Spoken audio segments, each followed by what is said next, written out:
Kahe Premananda Himona Gauranga Hridoya Dariya Bola Bhaja Gauranga Kaha Gauranga Laha Gaurangira Namare Jai Jana Gauranga Bhaje Se Hoyamara Pranare Hare Krishna, Hare Krishna, Krishna Krishna, Hare Hare, Hare Rama, Hare Rama, Rama Rama, Hare Hare, Yeshaiva Parambuja Bhakti Labhya, Prema Bhidana Parama Pumata, Tasmai Jagan Mangala Mangalaya. Chaitanya Chandraya Namo Namaste. Chaitanya Chandraya Namo Namaste. Chaitanya Chandraya Namo Namaste. Madgavirapi Gopala Srikayat Kripaya Jadi Tadaiva Sambhaya Pidva Rishe Gustat Priya Janaha Shri Krishna Krishna Chaitanya Sasanatana Rupaka Gopala Raghunathabda Brajabala Bapahimam Vanchakalpatarubhishcha Kripa Sindhubhya Patitanam Pavanebhyo Vaishnavebhyo Namo Namaha Jai Shri Krishna Chaitanya Prabhu Nityananda Shri Advaita Gadadha Shri Vasadi Gaura Bhakta Brinda Hare Krishna Krishna Krishna Hare Hare Hare Rama Rama Rama Hare Hare. Nice to see everybody here. I want to particularly welcome Radhika Sundari and Nilamada Prabhu and Mongol Prabhu and Kalindi. It's nice to have you guys with us. Just a couple words about some things coming up in case I forget at the end. On Friday the 13th, auspicious day of the month of September, it looks like we're going to have a program from my Guru Maharaj, like a Vyas Puja program in Agar starting at 6 o'clock in the evening. And wonderful devotees are going to help us with that. And anybody who can come to that, you're more than welcome. Also, some of you know, just recently we decided to go to Germany to Samachalam for Janmashtami. And Dorothea, I talked to some devotees in Belgium and asked them if there's anybody who's coming who could give you a ride, but so far no news. It doesn't look real likely. But you never know. Krishna has all kinds of miracles. And I heard from a little bird today that you're going to be in Vrindavan later and coming to Jagannath Puri also. So that's really good.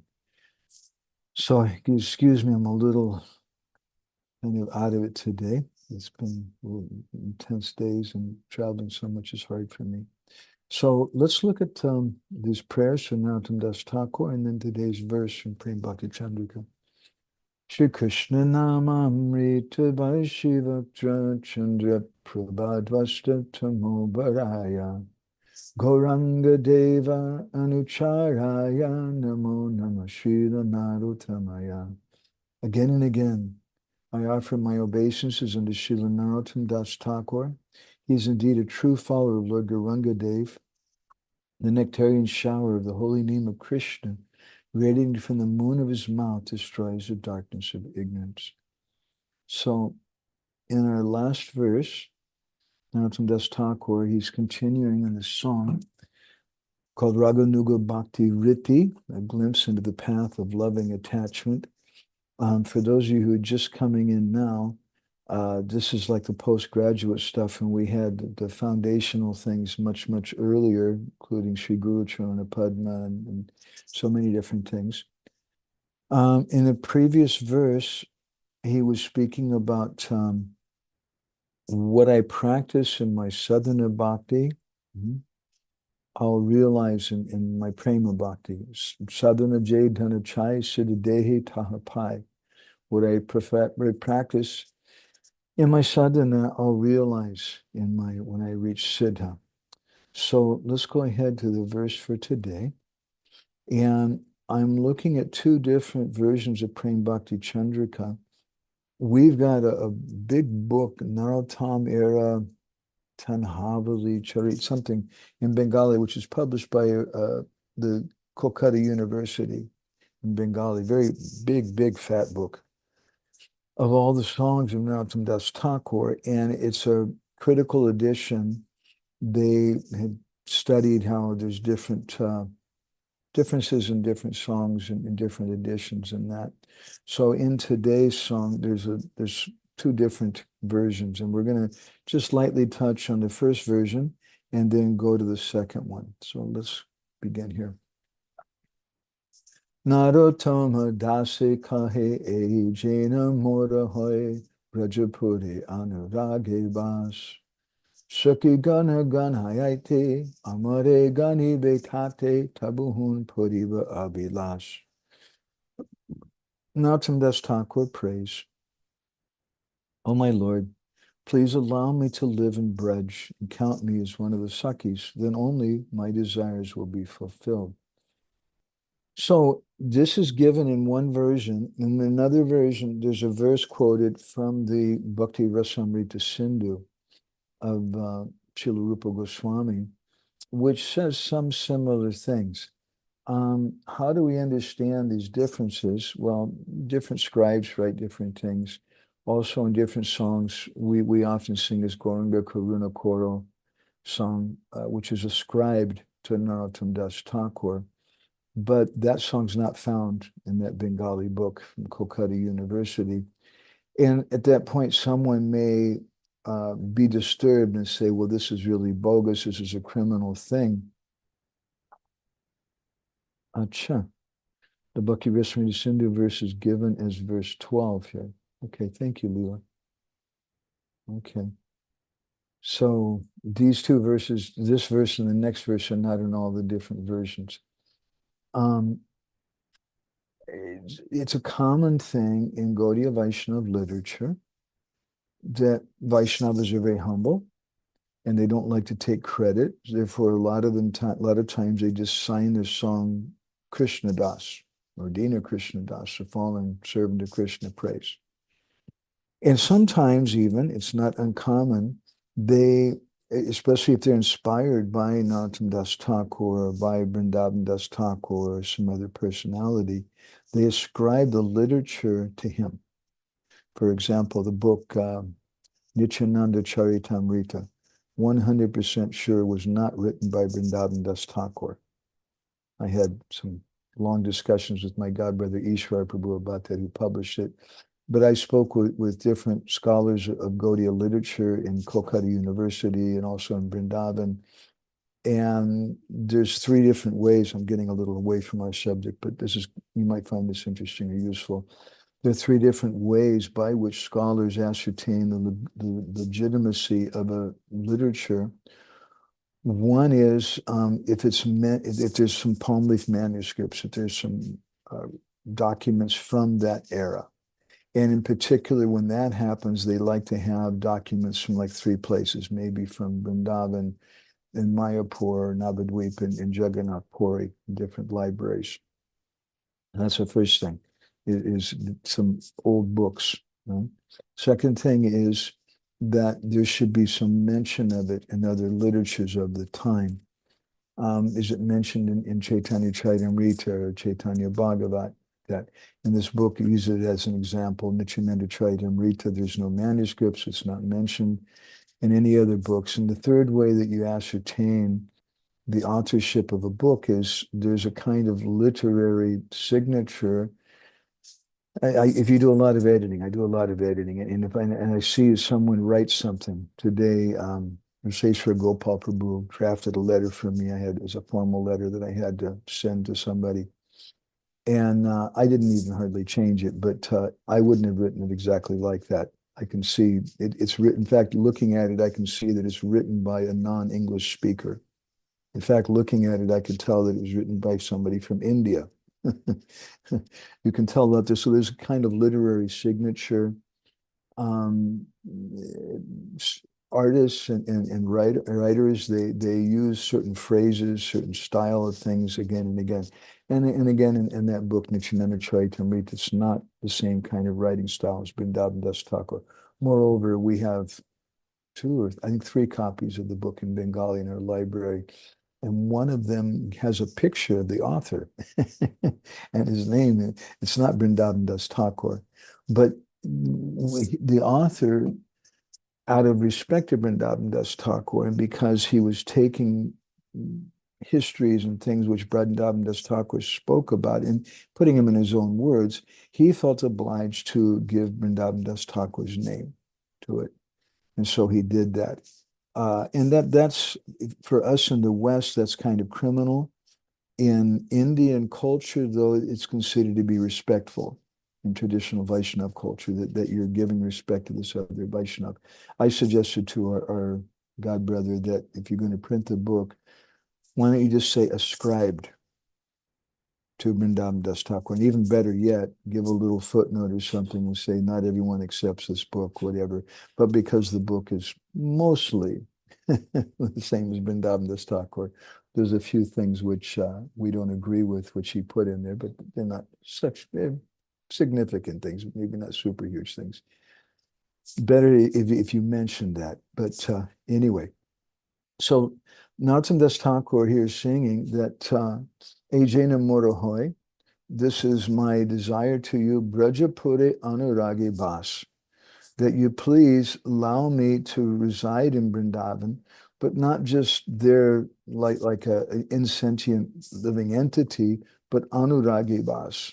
Let me be following the mood of the residents of Vrindavan. Saki Gana, Ganayete, Amare Gani Betate. And you please, when you're counting, Ganana means to count, when you're counting who's a resident of Vrindavan, please put my name on the list. And if you do that, Tabahum Puriva Avilas, then all my desires would be fulfilled. So this is similar to a number of songs from Bhaktivinoda Thakur. These are some of my favorite verses. This is from Bhaktivinoda's Gita Mala. Sakir Charane Kabe Kori Bo Akuti, Saki Kripa Kori Dibe Swara Siki Stiti. When will that day come? Kabe Kori Bo Akuti, Kabe Hami Bolo Sedinama. When will that day come?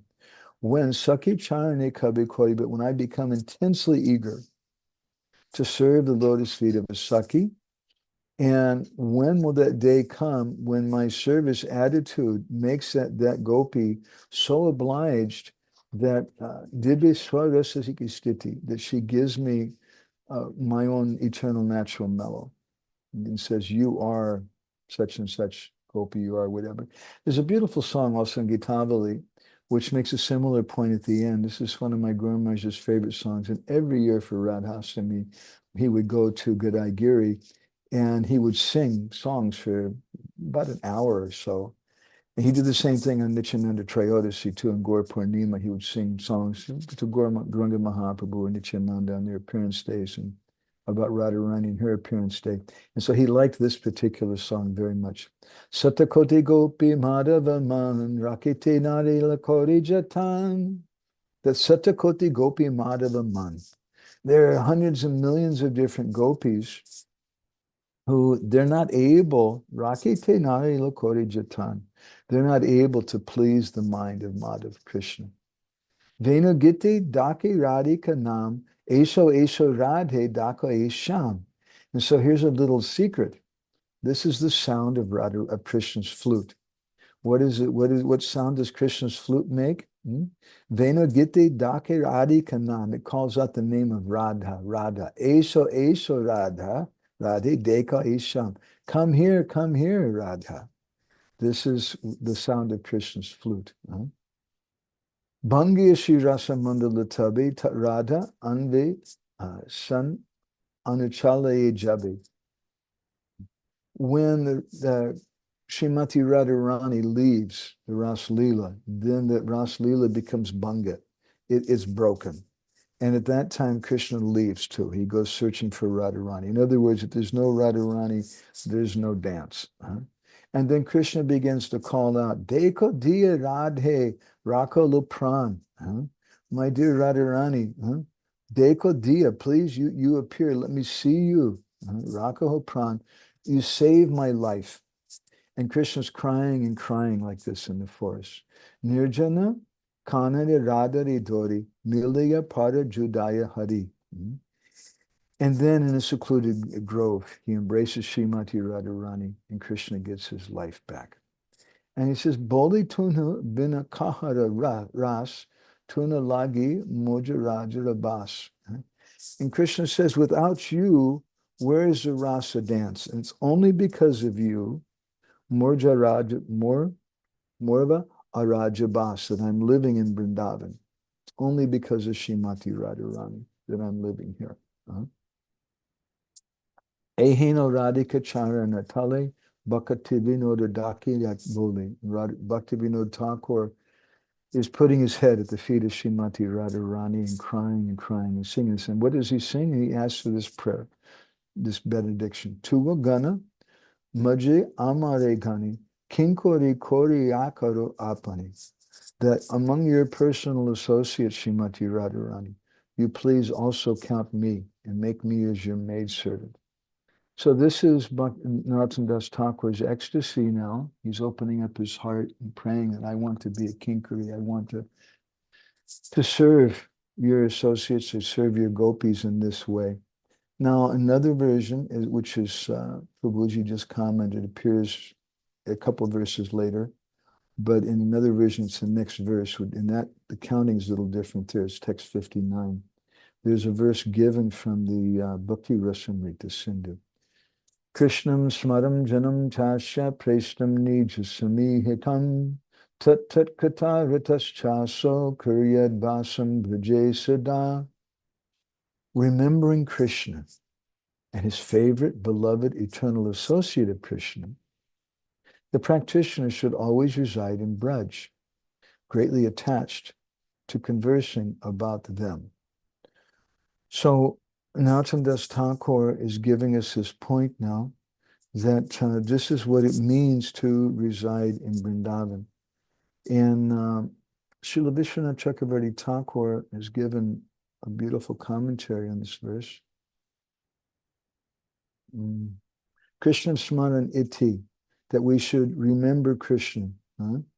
And first of all, he says, Krishna Smaran Janam Chasya Presa Nija Samahitam.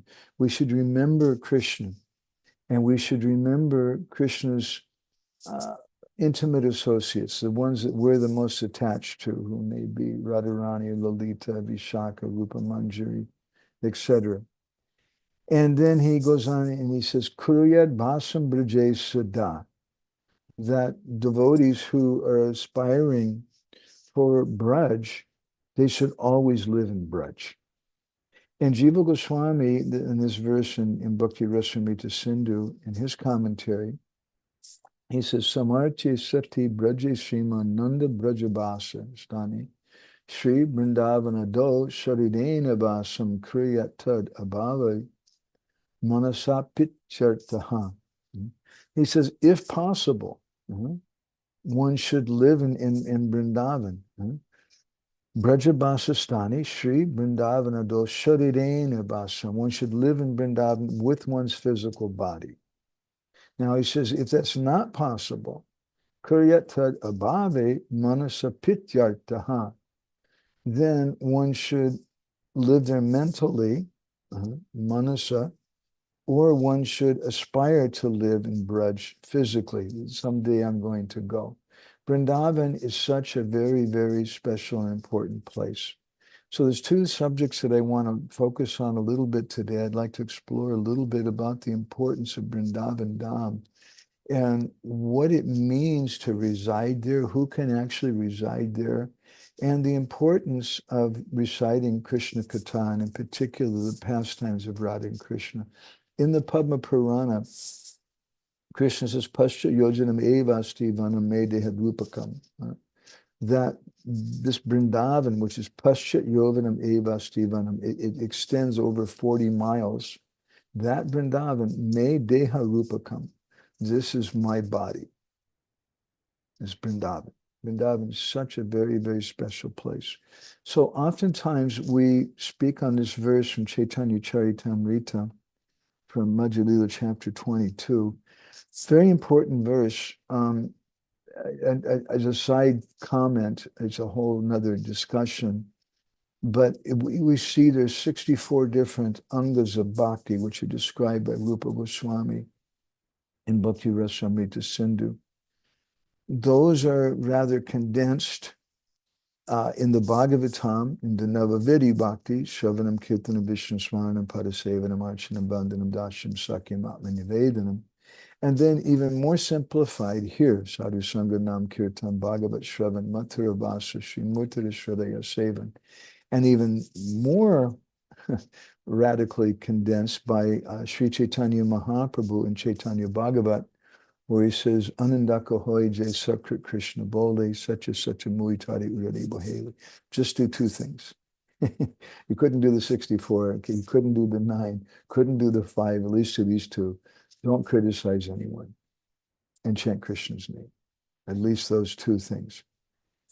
But in this verse, there's a very beautiful description given, which is the essence of Gaudiya Vaishnavism. A similar subjects are described by Rupa Goswami in Bhakti Rasamrita Sindhu.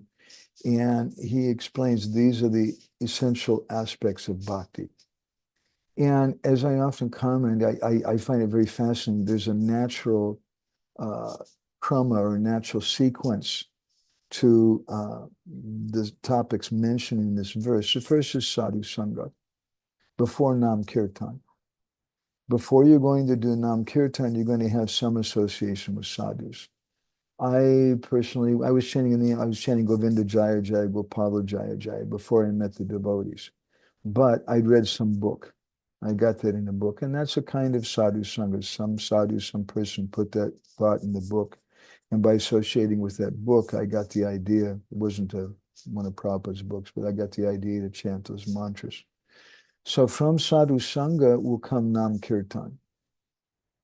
When we associate with saintly persons and we hear about nam mahima, the glories of the holy name, then we naturally begin to chant. And what happens is our sadhu sangha becomes much deeper. Because if we don't do nam kirtan with sadhus, then it's just a show. Just like in New Vraja Dham for the Buchu festival, they have what they call a reality booth, which is one of the most popular booths in the festival. And the people go there and they put on tilak. They give them this kind of white paint, which doesn't come off for a while. It's a little tricky. And they put a sari on the ladies and a dhoti on the men. And I don't know if they were doing it this year. Previous years, I helped. They then send you to the next place. And I was sitting there in previous years, and we would give them all beads and show them how to chant japa on the beads and tell them the Maha Mantra. And then they would go to the next place, which was they would teach them how to cook, and they would show them how to make a puri and how to make halava. And and then after they do that in these little stoves, then they would take them to the next spot, and there was some deities of Gauri Thai, and they would show them how to ring the bell and offer prayers, and they would get down on their hands and knees and pray, please accept this, what I just cooked. It's a really cool thing. I like it very, very much. So you may be doing that, but it's not real sadhu sangha. You're just doing something. A lot of them just do it so they get a photograph. They can laugh at their friends. Yeah, I was a Hare Krishna for a day. But real sadhu sangha means we do nam kirtan. From that nam kirtan, you develop more faith. More faith means Bhagavat Shravan. Because Bhagavat Shravan is a bigger thing. And we see, quite frankly, many times in our society, everyone appreciates Srila Prabhupada. We appreciate so many great saintly persons like Madhav Prabhu and other Kirtaniyas, and we like to do Kirtan. But to do Bhagavat Shravan, that's not such a common thing. That requires more faith. requires faith in the speaker, and it requires faith in the importance of hearing Hari Katha. So by the strength of that sadhu sangha, you get Nam Kirtan. When you do Nam Kirtan with the sadhus, then you get Bhagavat Shravan. You get to hear Krishna Katha with the sadhus. And so when those three things are there together, then you develop a higher level of faith, which gives you inspiration to go and live in the holy Dham, Mathura Bas. And that Mathura Bas, as we were just reading above from Jiva Goswami's commentary, doesn't necessarily mean that you're physically living in that place. But it means that you want your home, you want your residence, your place to be Krishnized. And you want to always be thinking about Krishna like anything. So from Sadhu Sangha comes Nam Kirtan. From Nam Kirtan and Sadhu Sangha comes Bhagavat Shravan. When you're hearing the Bhagavatam and doing Nam Kirtan and associating with sadhus, then you develop faith for the Dham. That's a higher thing. And then finally, from all of those things together, you develop some faith in the form of the Lord. Shrimurtira Shradaya Seva, and doing service to them, to the deity form of the Lord. So this is the primary activities of bhakti. And this Mathura Bas, or living in the holy Dham, is a very, very important thing. So let's look a little bit now about what our acaryas have written about Dham Bas, living in the Dham, and the importance in particular of Sri Vrindavan Dham. So this is Gautamiya Tantra. Jiva Goswami has written a beautiful commentary on Brahma Samhita. And he quotes his verse from Gautamiya Tantra and some other verses. And he says that Trailokyaika Gurum Param, that Vrindavan is a guru for all the three worlds. Vrindavan is such a very, very special place. Vrindavan is that place which is filled with calves and cowrie people. And there's so many beautiful gopis. That's Vrindavan Dham. And that Raja Bhagavan Braje Satanayas Tadama Vrindavanam. In Srinath Chakravarti Thakur's Chaitanya Mata Manjusa commentary on the Bhagavatam, in his Mangalacharna verse, he starts off with this statement, that of all the places, Vrindavan Dham is the topmost place. So let's go on with some of that, some of the pramanas that Jiva Goswami gives in his Brahma Samhita commentary. He quotes quite a few verses from different literatures. Adi Varaha Purana was next. Let's look at this, just to get some idea. Krishna Krida Setu Bandham Mahapataka Nasanam Balavi Bi Kridanaya Kritva Deva Gadadhara. That Vrindavan Dham, this is not a complete translation, that Vrindavan Dham Mahapataka Nasanam, it destroys the greatest sins. There's different types of sins, and Mahapataka is the very worst. Balavi Bi Kridanaya. Balavi means the gopis, Kridanaya, that he's doing krida, he's enjoying there. And he's known as Gadadhar. But it says Krishna Krida Situ Bandham. That's an interesting statement. Now, I one translation I saw that krida again means to play, krida, that Krishna's playing there on a setu. Setu means a bridge. That he's playing there on a bridge. Now, that could be referring to what's given in Jiva Goswami's Gopal Champu. He speaks about an amazing banyan tree. Vrindavan Dham is just the best place. There's a banyan tree which is on one side of the Jamuna, but the branch extends all the way to the other side of the river. And then as banyan trees grow, it comes down. And so that provides a natural bridge for the boys. And there's hollow places in the tree. There's places in the trunk which are like sofas. And the boys, sometimes they climb up on the tree and they jump off into the Jamuna. Sometimes they use it as a bridge going across. So Krishna Krida Setu Bandham. It could be referring to that. Also in Kamyavan, there's a wonderful place we visited many years ago when we made a magazine about Lord Shiva in Braj. And there's a place there which is Setabandhu, the place where Lord Ramachandra built a bridge to Lanka. So Krishna also, one day he was with the gopis, and he was telling them, yes, actually, he's trying to impress them. That's what boys always do with girls. And Krishna was telling them, actually, I'm Lord Ramachandra. And they said, give us a break. You're nothing. You're just a cowherd boy. Ramachandra was so very, very powerful. No, no, I'm Ramachandra. Ramachandra, they said, he built a bridge all the way to Lanka out of stones. You can't do that. And Krishna said, just watch me.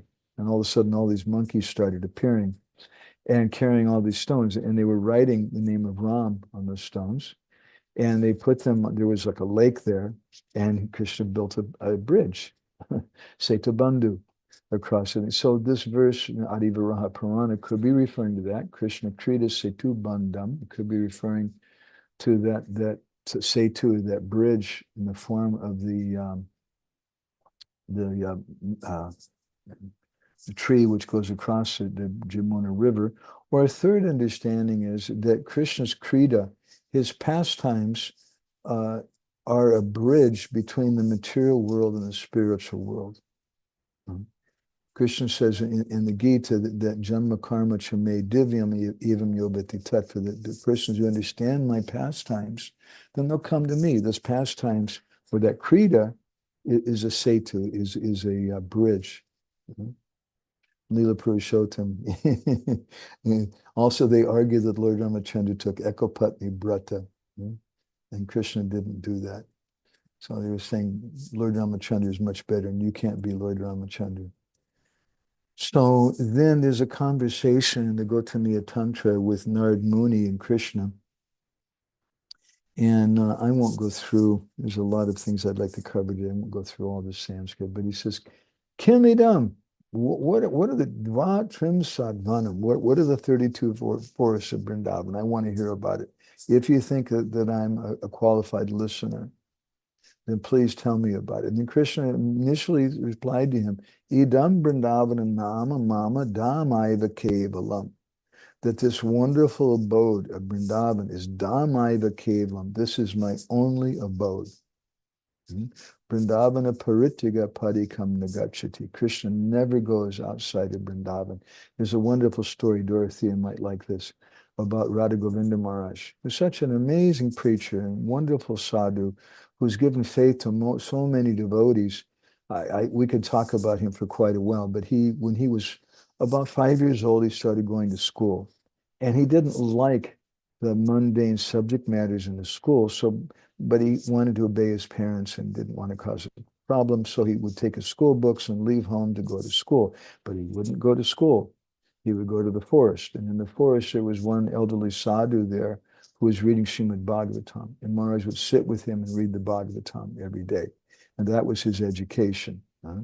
So anyway, later, some devotees were excited about Maharaj's preaching. And they said, Maharaj, we want you to come to America. And they purchased a ticket for him, a flight ticket from Delhi to New York for him and his servant. And so Maharaj agreed. And the time came, he packed everything, and they got in a car and they went to Delhi airport, and they went through security and everything, and they're waiting for the flight to come and start boarding. And suddenly Maharaj turned to his servant and he said, I miss Vrindavan. Let's go back. And they just turned around and walked out of the airport. So this is Vrindavan Dham. This is the most important Dham. Krishna says, Idam Vrindavana, that Vrindavan Dham, that Vrindavana Nama, that place known as Vrindavan, Mama Dhamai Vakevalam, that's my only abode. Krishna never takes even one step outside of Vrindavan. And he says a beautiful thing also. Mother Srimati often comments on this, our wonderful saintly friend in Vrindavan. Achadevas chabhutani vartante sukshma rupataha sarvadeva mayas chaham natvajami vanam kvachit. That in Vrindavan Dham, there's many, many different sadhus, many different devatas. And all these different personalities, sukshma rupata, they reside there in subtle forms. And Krishna says, Sarvadema Mayas I'm also residing there. And not Tvajami Vanam Kvachit, I never leave that force. So it's kind of a thing known to many sadhus in Braj that um, if you do, people who are really serious about their nam bhajan, they especially chant between the hours of maybe 11 o'clock at night and 4 o'clock in the morning, at the time, which is the time of the Ras Lila. And they comment that at that time, there's different sadhus and their sukshma roop and their very subtle form who are coming around, and then they're analyzing who's doing bhajan right now, who's doing a 24-hour kirtan in Krishna Balaram Mandir at this time. And they give some special ashirvad or blessing. So Krishna goes on to explain that Teja mayamidam ramyam adrishyam charma chakshusha, adrishyam charma chakshusha, that this beautiful abode, it cannot be seen with material eyes. And that's a whole nother subject matter, which I'm not going to go into right now. We've spoken about it at length on other occasions. But I'd like to share some beautiful verses with you that some of the greatest Gaudiya Vaishnava poets, Srila Jiva Goswami and Srila Rupa Goswami in particular, have given us, describing the wonderful qualities of the land of Vrindavan. So the first is from Srila Jiva Goswami's Gopal Champu, and it's quite a long Sanskrit section, and it's just prose. But he says, Asti Kila Vrindavana Nama Dhyayam Bhagadhyayam Eva Subhagam Vanam Avani Devyaha. That this forest of Vrindavan, it's such a wonderful, special forest that it brings bhaga or auspiciousness to that personality who's so auspicious, who's Bhumi Devi. And yet a whole, he says, it's a very astonishing thing. Vanam, this forest, apyavana yakolpate lok sakala lokasha. It can deliver everyone in all the three worlds. Prasangamatra tapavamanam, just the breeze coming from Vrindavan will purify you and take away all the problems that you have. And then he goes on to explain that Sada Valisa Shabakti Pradam Api Kadapi Na Dadati Tad Bhaktim. Krishna generally doesn't give bhakti in other different dhams, but in Vrindavan dham, very easily Krishna gives bhakti. And then Jiva Goswami says such a nice thing. Tasmin kavinam. Kavinam. Kavi means a poet. Tasmin kavinam. Akavitayam apikavita sambhavita bhavita. That even if a poet, Tasmin Kavi, akavitayam, he's a akavitayam. He's not very expert in the art of poetry. But still, apikavita sambhavita bhavita. If he's glorifying Vrindavan, then their poems are wonderful. They're glorious, even if they may be incorrectly composed and they may have the wrong number of syllables, etc., etc. Why is that? Tasmin eva chapara madhara saratavagam yate. Because in those poems, even though they may not be poetic, they in terms of literary embellishments, they may not be very beautiful, but because they understand the real deal, what's really important. Those poems are very, very important and very, very glorious. And those poets are the best of poets. And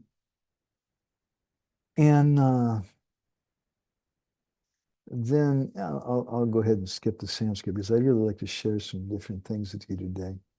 This is another verse from Gopal Champu, Jiva Goswami. Gopal Champu is a kind of poetic thing where they combine stories and poetic things and history, and it's the crest jewel of Jiva Goswami's writing.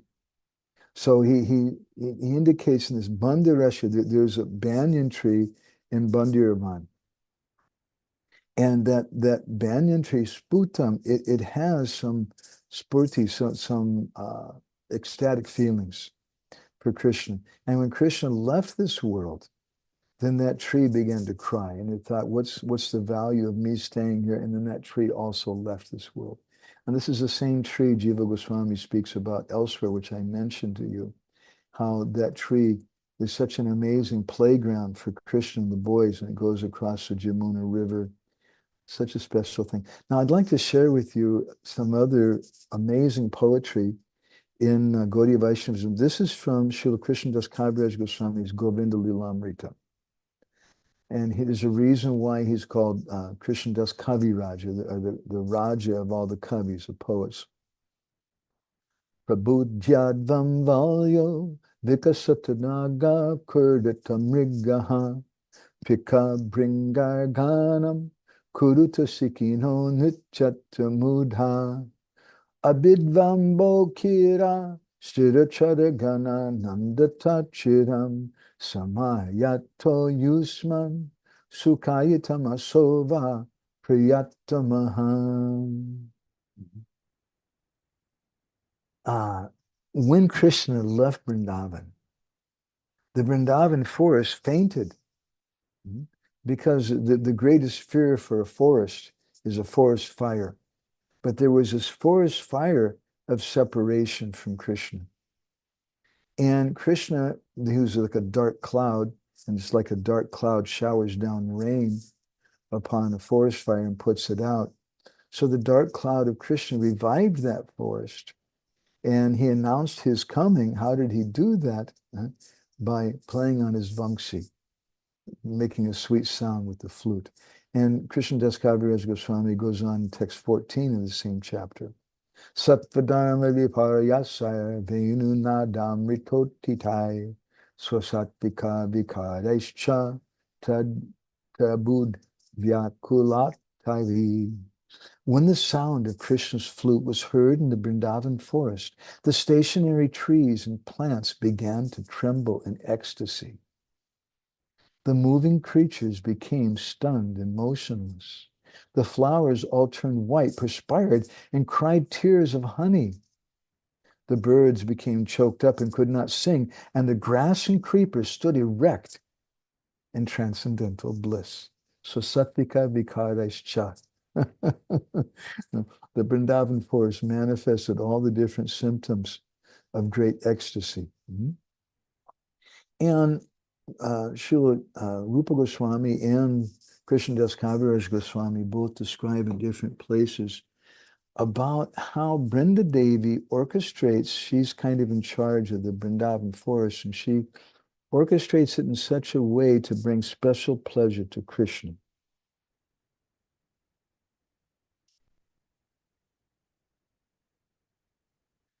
Premnad ritat vula mayuri tat yukteya Krishna lokan mata mayura brajarat snigde radha kesha kalapi rat. This is wrong meter. Premnan ritat vula mayuri tati yuktaha Krishna lokan mata mayura brajarat snigde radha kesha kalapi rati mukte yet sat pinchaya asumarari smitir asit. When Krishna heard the happy cooing sound of the sparrows, geese, and swans in the nearby lake, he thought they were the tinkling sounds of the bracelets, armlets, belts, and ankle bells of his newly arrived beloved Srimati Radharani. And elsewhere in Govinda Lilamrita, Krishnadas Kaviraj Goswami explains how sometimes Brinda Devi, she orchestrates everything in the forest, so the forest turns completely golden. And it reminds Krishna of Srimati Radharani. And he's going there with the cowherd boys, happily going along, playing with Sridham and Subal and others. And then all of a sudden, he forgets all about them. And he just remembers his beloved Srimati Radharani. And he hears the swans, the sounds of different birds and things. And it sounds like the ankle bells of Srimati Radharani. And Krishna just goes running in that direction. And so many beautiful, beautiful verses describing the Vrindavan. Now, I'd like to consider another point. Srila Prabhupada made 7 different purposes for ISKCON, and here they are in front of us, to educate everyone in Krishna consciousness, to propagate Krishna consciousness through printing the Bhagavad Gita and Bhagavatam, to bring everybody together for programs and things, to teach the Sankirtan movement and spread it. And the fifth purpose is to erect for the members and for society at large a holy place of transcendental pastimes dedicated to the personality of Krishna. Some years ago, Pradosh and I went to Ramakeli in northern West Bengal, and we visited that place of Rupa and Sanatana Goswamis. And it's such an amazing place. There's some wonderful sadhus there, the original deities of Jiva Goswami, and you see the sitting place of Lord Nityananda Prabhu and Chaitanya Mahaprabhu and many, many special things. But what I found particularly fascinating was before they met Chaitanya Mahaprabhu, Rupa and Sanatan had created a Radha Kund, Shama Kund, Lalita Kund, kunds for all the different Asasakis. And they planted trees, creating different forests of Vrindavan. They had a Govardhan Hill. They had a Vamsivat. They had all the different places of Vrindavan before they met, externally met, Sri Chaitanya Mahaprabhu. And of course, we accept their eternal associates of the Lord came here to Sri Chaitanya Manobhishtam, to establish the Manabhishta, or the inner desire of Sri Chaitanya Mahaprabhu. But one of the purposes was to create a holy place of pastimes. So as Jiva Goswami was commenting in this verse we were reading from Bhakti Rasamrita Sindhu, we should go and live in the Dham in our physical body, but it's not possible for everyone. And if we can't do that, then we can make a Vrindavan where we're at. And making a Vrindavan doesn't mean you have to make a Govardhan Hill and everything becomes really complicated and a Radha Kund and Shama Kund and this and that. But it means you put some pictures up. Maybe you put a lot of plants up so it reminds you of the forest of Vrindavan. And you create that kind of atmosphere there. And you live in Vrindavan in particular by hearing and chanting about Krishna, and about Krishna's devotees. Because as Jiva Goswami comments in his commentary on Brahma Samhita, Goloka Vrindavan, that's the place of great devotees. That's the special qualities. Satu lokas tvaya Krishna, sidamana kritatmana, driti mata vira, nig anto padravangavam.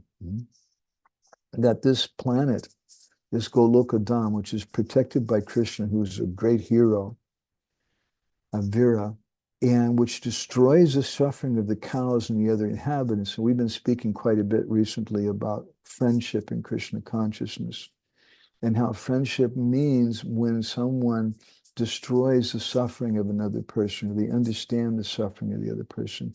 And there is suffering in Vrindavan. The greatest suffering is that they're feeling separation from Krishna. And there's a verse which is written by in the Bhakti Ratnakar of Narahari Chakravarti Thakur. Narahari Chakravarti Thakur, he says, Sriman Gopishwaram Vande Shankaram Karunamayam Sarva Klesha Haram Deva Vrindarani Riti Padam. That my dear Lord Shiva, you're Sarva Hara. You're that person who takes away all different klesha, all different suffering, anxiety. And this verse, according to Narahari Chakravarti, was spoken by the gopis. It's a pranam mantra to Gopishwar Mahadev. And they're praying that you please take away our suffering. Now, you might think, well, this is a rather low-class kind of prayer to approach Lord Shiva with, or a great devotee with. But their suffering is not the same as our suffering. The average girl in this material world is crying and suffering, in great suffering, please give me a husband. I really need a husband. And then she gets married and she's really happy for about 2 weeks. And then again, she's crying and praying, please, God, my husband, please help me tolerate this guy. Isn't it Mangal Prabhu? That's what it's like. We know. So Krishna, he understands the suffering of the Brijbasis. Lord Shiva understands the suffering of the Brijbasis. And they're praying, the gopis are praying to Lord Shiva that you understand our suffering, that we're in separation from Krishna. So please bring us together with Krishna. But in particular, this land of Goloka, Vrindavan, Dhruti Matavya, it's a place of very special determined devotees who are very, very determined to see Krishna and serve Krishna. According to our acaryas and local tradition in Braj, there's 5 types of persons who are considered to be Brajbasis. One is someone who's born there, second is someone who dies there, someone who resides there. You may shift there from Slovakia or wherever. You're initiated there. And the 5th is by being in consciousness of that place. These are 5 types of Brijbasis. So we want to have that Brijbas. That's our life. But at the same time, it's not, although birth and death are very important there, and someone takes birth there is considered to be a Brijbasi. At the same time, my Guru Maharaj commented that Putan and Kangsa were also born in Braj. But we don't consider them to be real Brijbasis. But birth also means dvijas. We mentioned in these 5 things, the 4th being that by initiation in Braj. Bharata Bhumiti Hoila Manisha Jamma Jarj, Jamma Sartaka, Kodi Kara Para Upakar. Srila Prabhupada often quotes this verse that Chaitanya Mahaprabhu says that anybody who's taken birth in India should preach. So someone who's become Dvija means Dui Janma. Dvija means someone who's a Brahmin, means they've been initiated, but it also means Dui Janma, second birth. That's someone who's going to go and they're going to preach. But who's actually living in Vrindavan? Now I'd like to share with you some other thoughts about this. I'm gone later than I wanted. And I didn't even get into our subject matter about hearing Krishna Katha. But I think I'm just going to go through this. There's some beautiful description, some verses which we worked on from the Navarit Dham Mahatmya, which give us some understanding of our philosophy and how the Dham, Prodamaya Goradasi, Adistatri Devi. There's this personality who's Goradasi, a servant of Sri Chaitanya Mahaprabhu, who's Adistatri Devi. She's a presiding deity of Navadvip. And she's known as Prodamaya Devi. Ati karma dosha jaya vaishnaviti dvesha tare maya anda kori deya nana klesha. So those persons who are vaishnaviti dvesha, dvesha means enemies or persons who hate. For those persons who hate the devotees, Ati karma dosha jaya, she gives them all kinds of problems. Tare maya anda means the blindness. She makes them blind. They can't appreciate anything. They can't understand the devotees. And you'll see this. Sometimes we meet people who are very envious, very critical of the devotees, and they can't appreciate good qualities of a devotee. Sarva papa, sarva karma, heta hoyakshoy, prodamaya vidya rupe kori karma loy.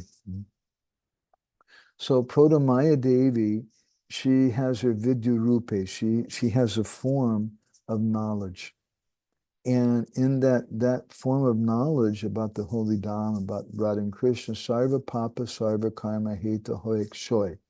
She destroys all the Sarva Papa and all the Sarva Karma, all your karma and all of your sin. But, Kintu means but. Kintu Jari also means if. Kintu Jari Sri Vaishnave Aparada Take, if you've offended a Vaishnav.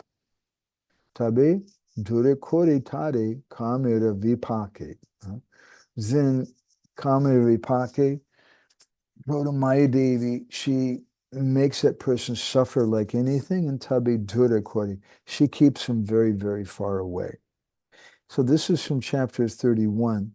Then in chapter 18 of the Prema-bhakti-candrika, this is from the Mahatmya Kanda. This is now later the Prema-bhakti-candrika.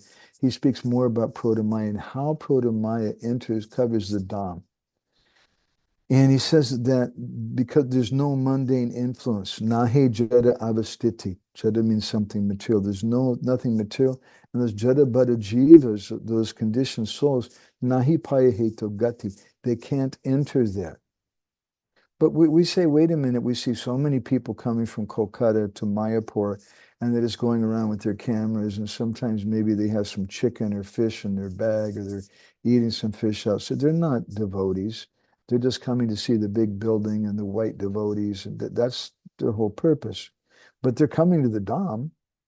Bhaktivinoda says, just listen. Dhameru upare jadamaya pati jala, achadiya rake e dhamma chirakala.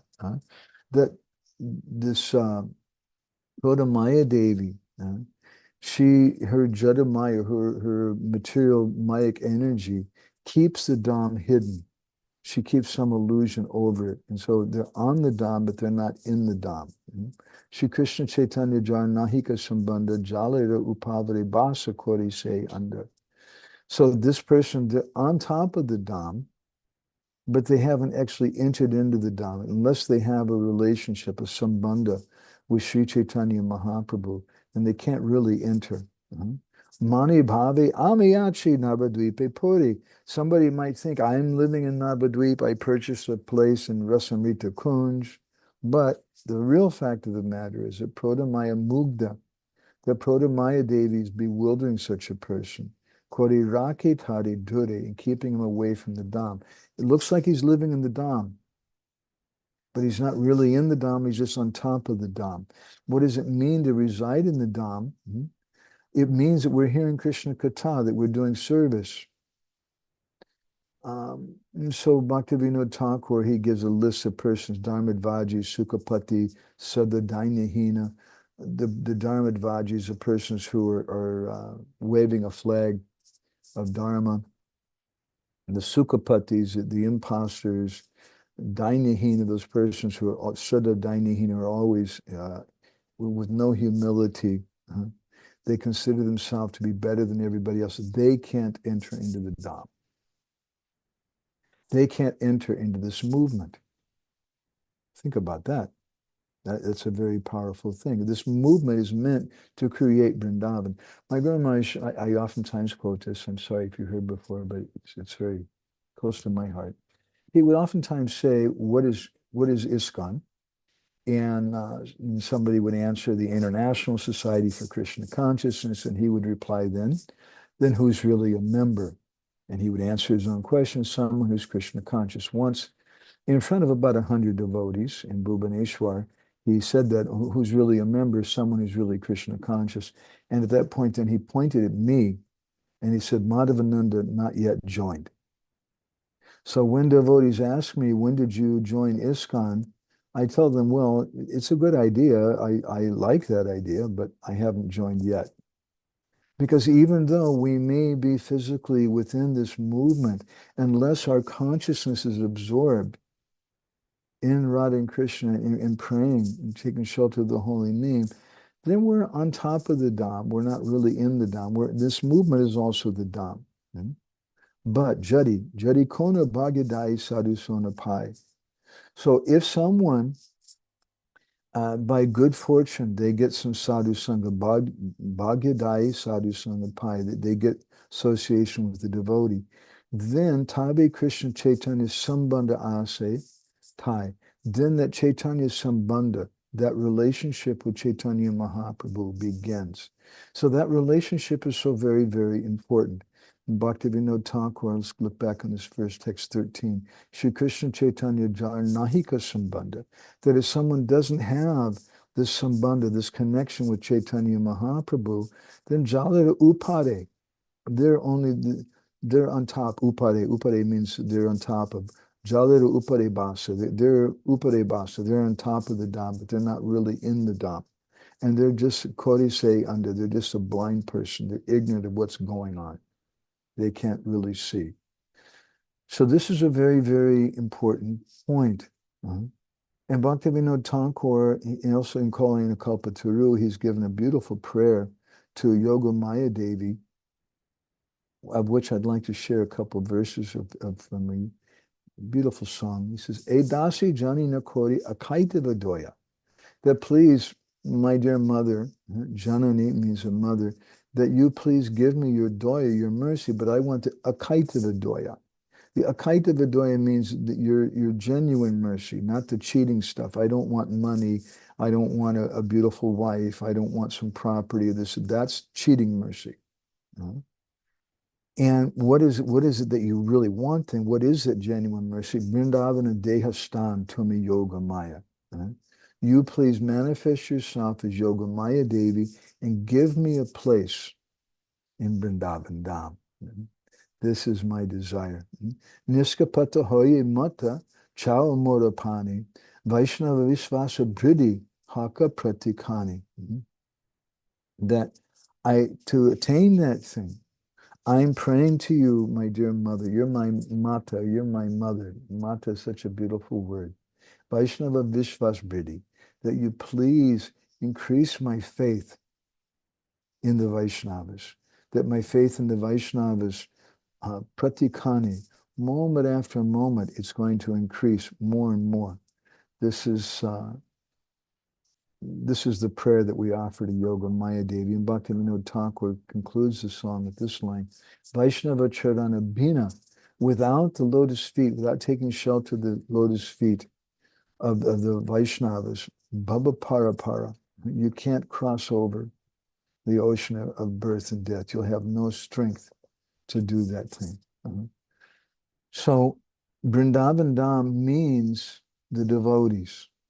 Vrindavan Dham, you can't separate the devotees from Vrindavan. And if devotees are not there, you've not really entered into Vrindavan.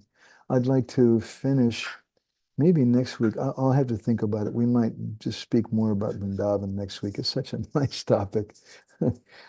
In the Brihad Bhagavatamrita, in the third canto, chapter 5, there's a beautiful discussion where Narad Muni explains that he says that some people think that Krishna, he's Madan Mohan, he's very, very charming and very, very beautiful, and he's charmed all the residents of Vrindavan.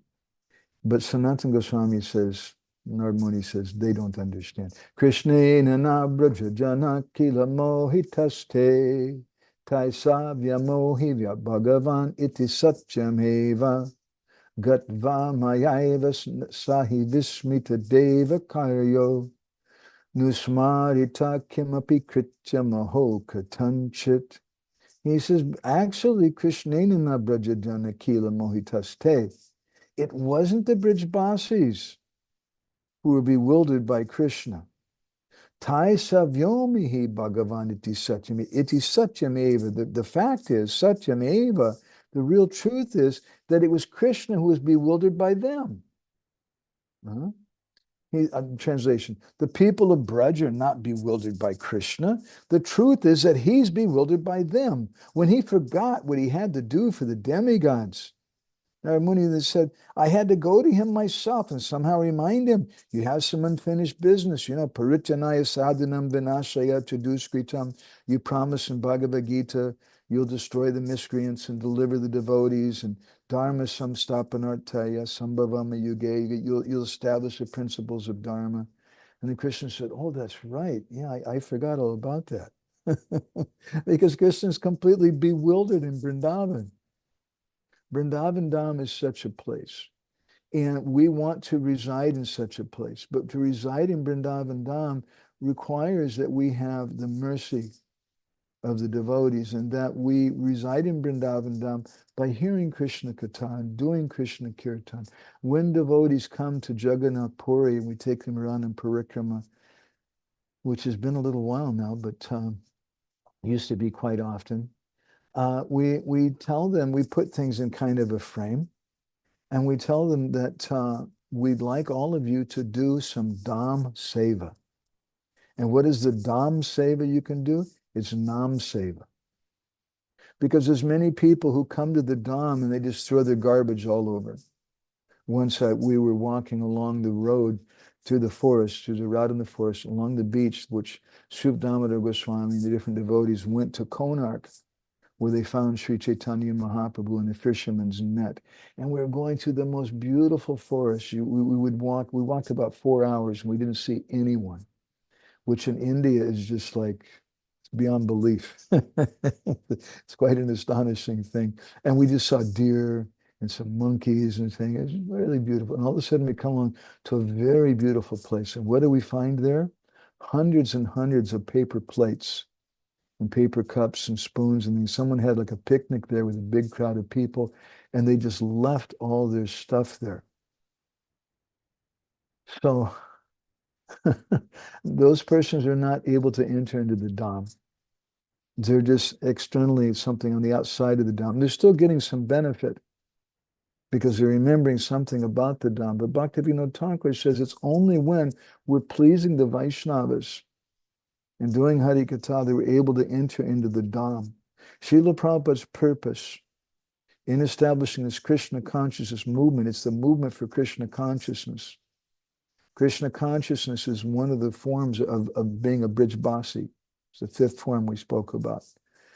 And someone who's Krishna conscious, they're really living in Vrindavan, even though they may be living in New York or Paris or London or this or that, but they're actually living in Vrindavan because their mind and heart are there. So in the same way, sometimes we find people who are in this movement, maybe ourselves, who are not really part of this movement. We haven't, as Gurumai said about me, Madhavananda, not yet joined. We haven't really yet joined because we're not really Krishna conscious.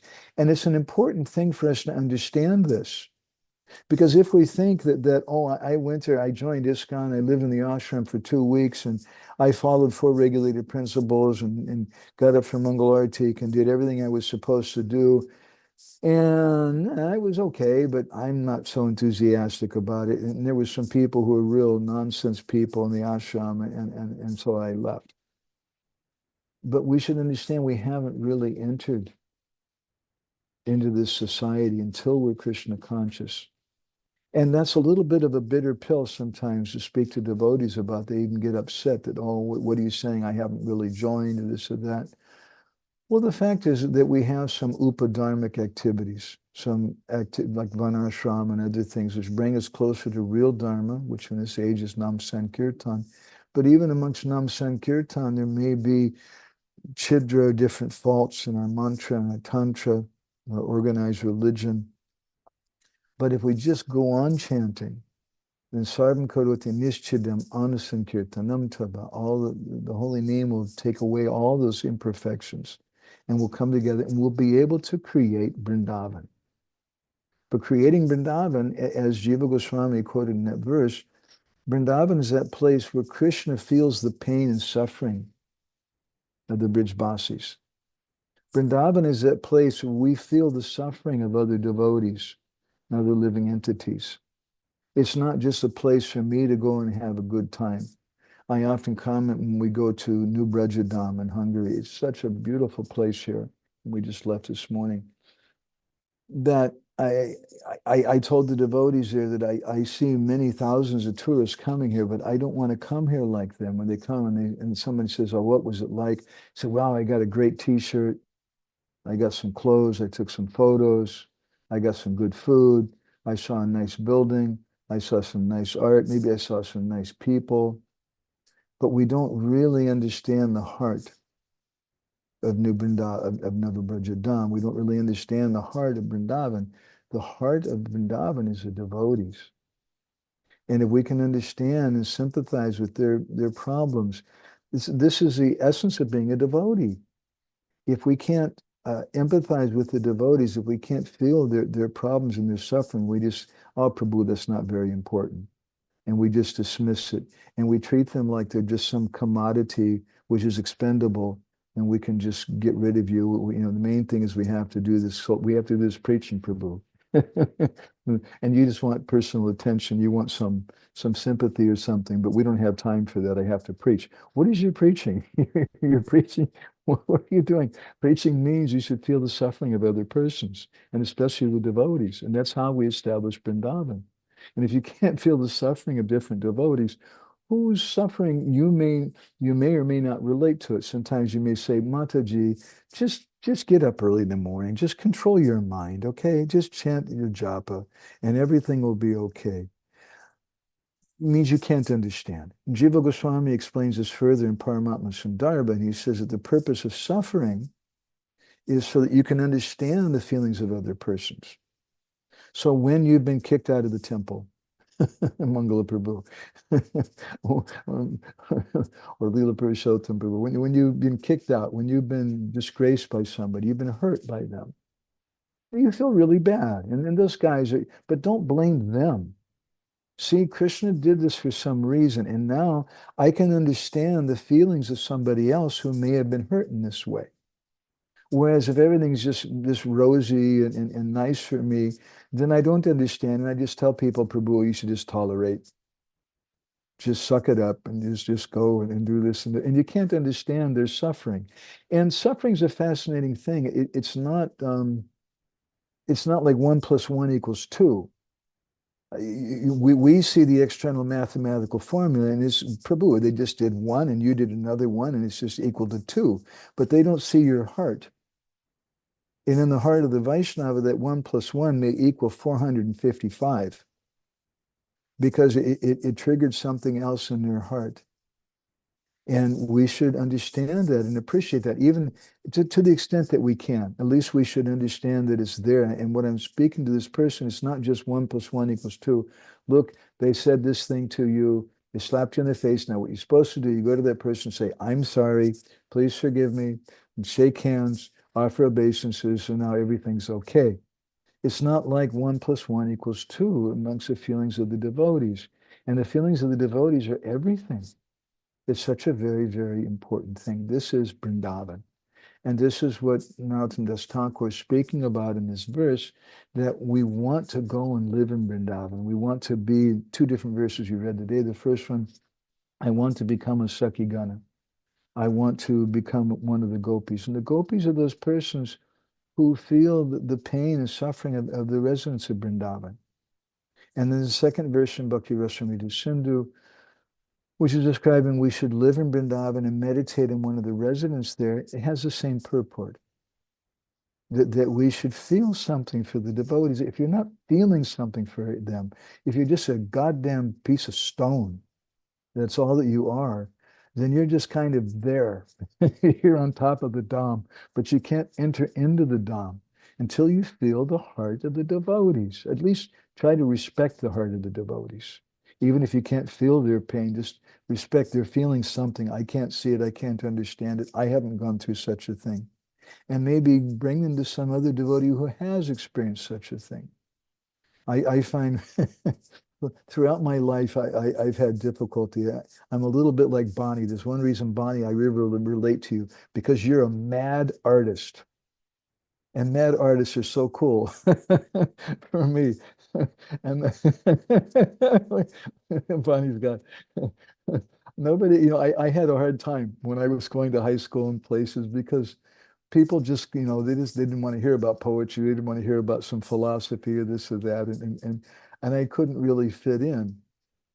But those ideas and those expressions of feelings of art are so very, very important. That's Vrindavan.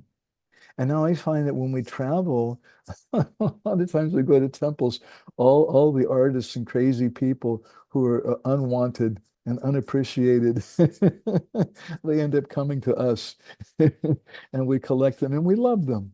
They're so very, very special, and it's such a very special, wonderful thing to have. And that's Vrindavan.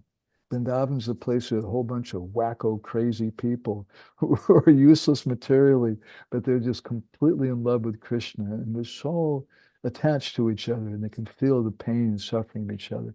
So I've gone way over time. We have to finish today at 6 o'clock. So that we've got, according to my clock, we've got 39 minutes that we can have some discussion. So please, everybody, just keep in mind, our time's a little shorter. Usually, sometimes we have discussion for like an hour or something. Not so much today. So anybody want to reflect on those things? Anything we said that reminds you of something else or inspires you or anything? Ishwari Prema, I'd love to hear from you. She's another mad artist. She's one of the leading poets in Lithuania. We haven't heard anything from you in so long. You want to say anything that's about mad poets and mad artists? Hare Krishna, my obeisances. Just a second. Can you hear me okay? Yes. Krishna Kun can hear you. Go ahead. Thank you. I also very missed to participate was very intensive summer. But always listening, you try to listen all your classes, and very, very wonderful class, very, very wonderful stages of about Vrindavan with poetic thoughts, and also planning go to Vrindavan this year. So also praying and hope to meet you in India. And also wanted to ask, yeah, this is very nice thoughts. No, not nice, but real thoughts that Maya even covering us in the Dham. And I also can feel sometimes this when I'm in the Dham, and I cannot feel that I'm in the Dham. And sometimes even so much happening around, but very difficult to be involved spiritually. I don't know what to ask. Maybe to ask how to go even in Vedam, how to go under all this Maya and to reach Vedam. We have to go in a doorway. And what is the doorway to Vrindavan Dham? It's the devotees of Vrindavan Dham. But we have to hold their hand. And holding their hand means that we understand, we appreciate the suffering that they go through, the problems that other people have. And when we take that in our heart, and that's one reason I think why Srila Prabhupada was so merciful to give us book distribution. Because by giving us book distribution, we're going out and we're trying to understand the pain and suffering that other people have and accept that for ourselves. And for me, that's the essence of poetry too. Of course, poetry or any kind of art means that you're expressing your feelings through painting. Bonnie does a lot of paintings, or through poetry like yourself. You express those feelings, you share them with somebody else. Or maybe you're writing something and you're experiencing the feelings of that other person, and you're able to express that. And that's such a very beautiful thing. I was really hoping, though, I had a question for you, Yashwai Prema. Oh. You're a famous poet in Lithuania. Really, materially speaking, she's one of the leading poets in all of Lithuania today. Please forgive me for glorifying you. But I wonder if you would comment, if you have any reflections of what it means to be a mad artist or a mad poet from a social point of view, a material point of view. You have any, does that hit anything in your heart, bring anything up from you? To be mad and to be a mad poet or a mad artist. Mad.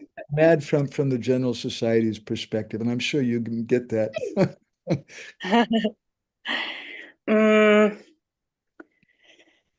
Mad.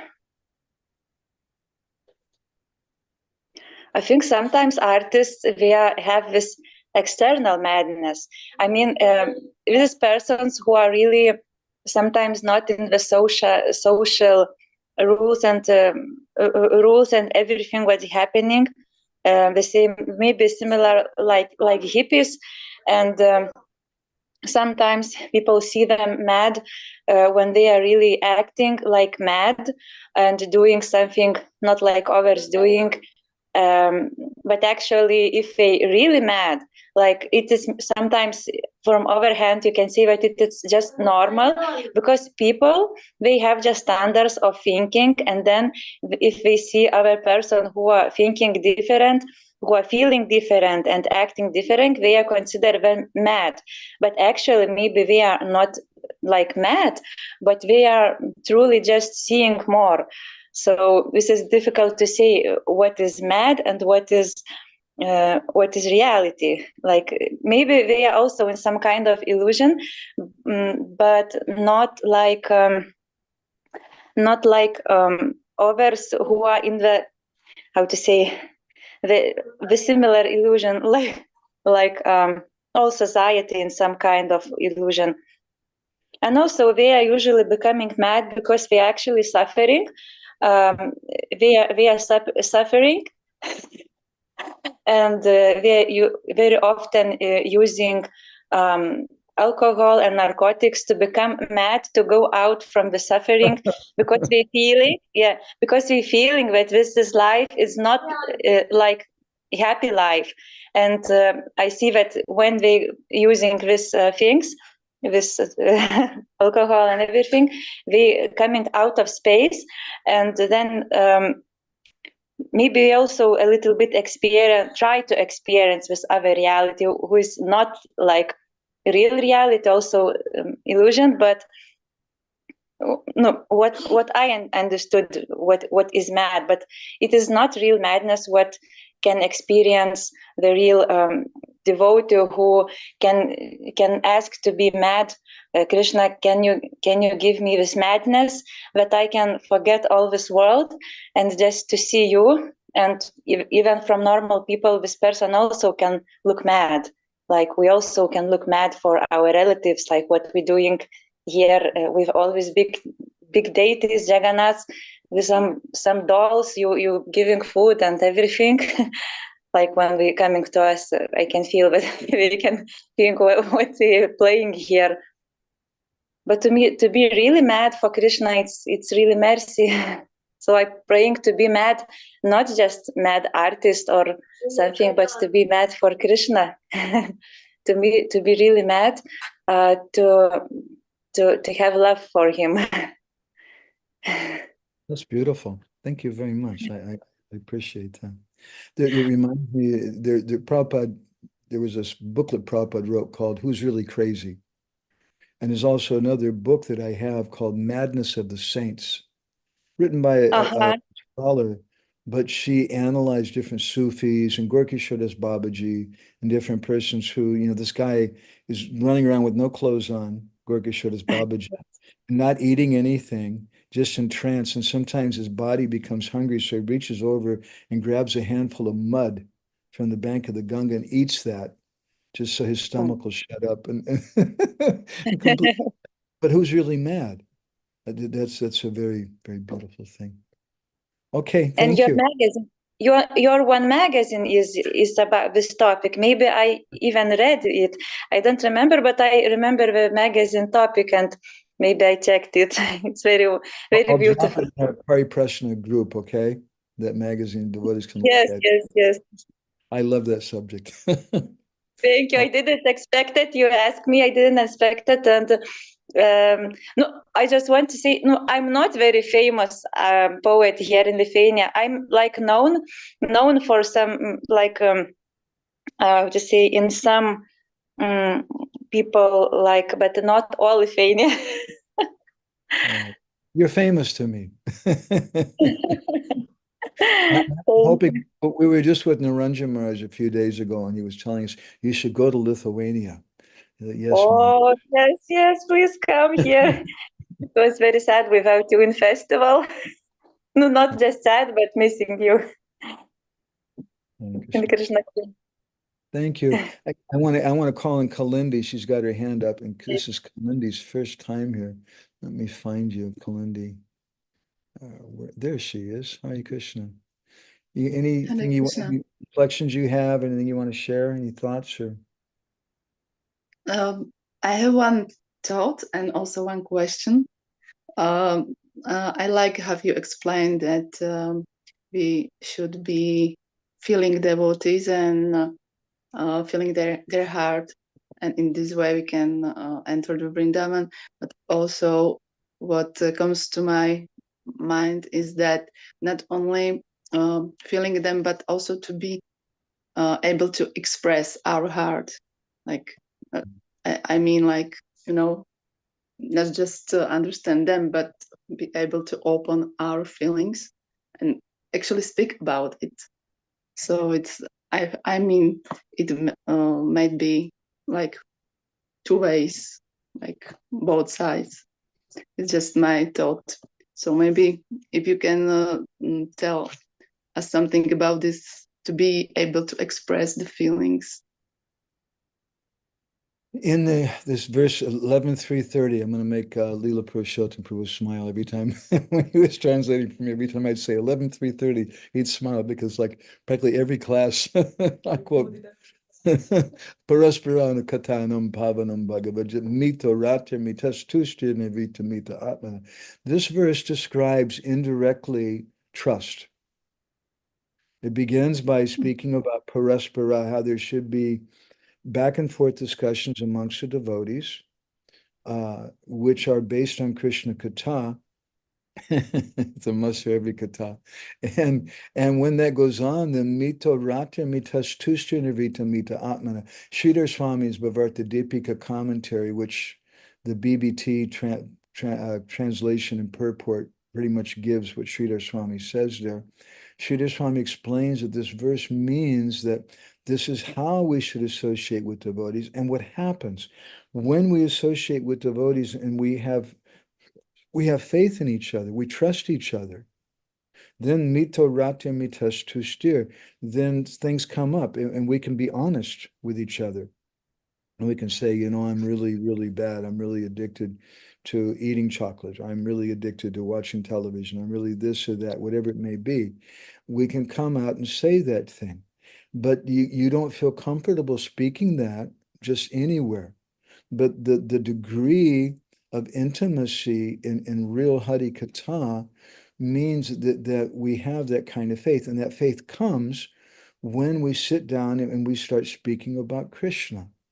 And when we see the other person is speaking not to make money, not to get a big following, not to get, a million hits on his YouTube recording, or whatever it may be. That's not his purpose, but he just really genuinely, he cares about people, and he really genuinely wants to speak about Krishna. Therefore, there's no motivation. It's ahoitaki apratiyata, yayatma supersedity. It satisfies our heart and whatever doubts we may have in our heart, which sometimes come when we see someone. I have big doubts sometimes when someone starts a class and they start. We had one temple president. I'll just tell you that, and he would give Bhagavatam class once a week. Everybody was required to be there for that class. That's the first thing. It was required. So we go to the class. He'd sit down, sing Jai Radha Madhav, nice. Read the verse and purport, nice. And then he would pull out the attendance sheet and he would say, Mangal Prabhu, what's going on? You only went to Mangal Artik once in the last 3 years. I mean, or whatever it is, in the last week. And then he would pull out the score sheet. And so, you promised that you were going to give $1,000 US every week, and you only gave $200 this week. What's going on? And that kata did something to my heart.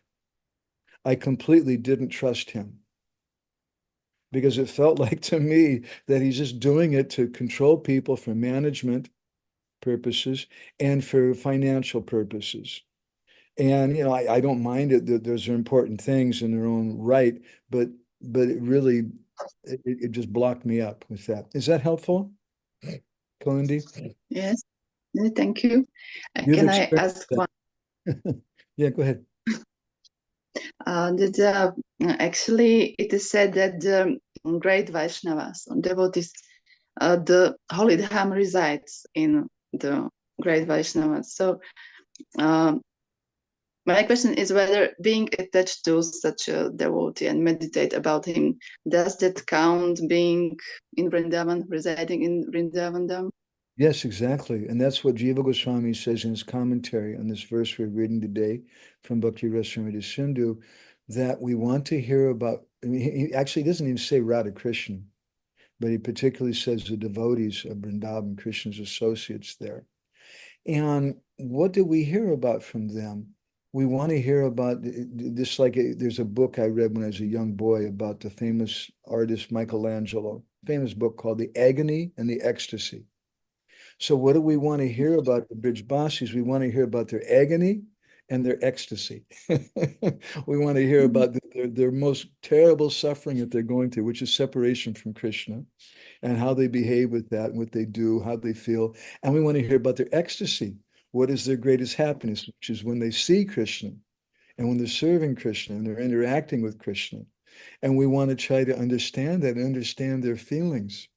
And when we can be like that, then we become a genuine friend, as we've been speaking about this thing. There's a Saka, a Priya, and a Priya Saka. And a Saka is someone that we do something with. We have class with them. We do kirtan with them. We work in the garden together. And that's our friend. That's cool. We go on Harinam together. But a Priya is someone who understands our pain and problems. And a Priya Saka is someone who understands our pain and problems and stays with us and never leaves us. And we call that ideally a husband or a wife or a real friend. And we see that in a society like ours, this is the most important thing. We have this friendship. Prabhupada said in one place that our society is devotees. So if we can't feel the pain of other devotees, and if we can't stay with those devotees' pain, if their pain becomes annoying to us and just bothersome, you're disturbing the mission, and we just send them away, then it means maybe we were a Saka.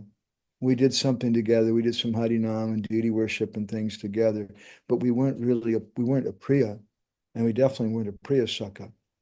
And we're not going to be able to spread this movement or even continue this movement unless we become a Priya or a Priya Saka. Is that good? Yeah, thank you very much. Okay. And Mangala, what's his score lately? He's doing good? Sorry. I'm asking Kalindi if Mangala is being good lately or not. Is it this or this? Yeah. I think we are both going better. We are trying. Okay. Anyway, The last 10 years, right? Kalindi, should I let Mangal say something? Yes, you may. Okay. Kalindi says we can let you speak something, Mangal, so go ahead. Okay, really? Okay. So thank you very much, Prabhu, for beautiful kata. And wow, interesting. Actually, when you speak about this, that when you leave the temple, and sometimes devotees tell that maybe you have to tolerate, and it brings to my mind that sometimes this kind of toleration or tolerating the things force us to make our heart harder, like, because we try, for some reasons, maybe we have some rational understanding what is going on, and we are like focused on the mission, but it could lead to this like hardening of the heart, like maybe, and even crippled our, like maybe we could be mad, little bit, and but sincere. But if we will try to like overcome this madness and put the rational view on it could actually cripple our attitude and our sincerity. Maybe it's just my thought about it.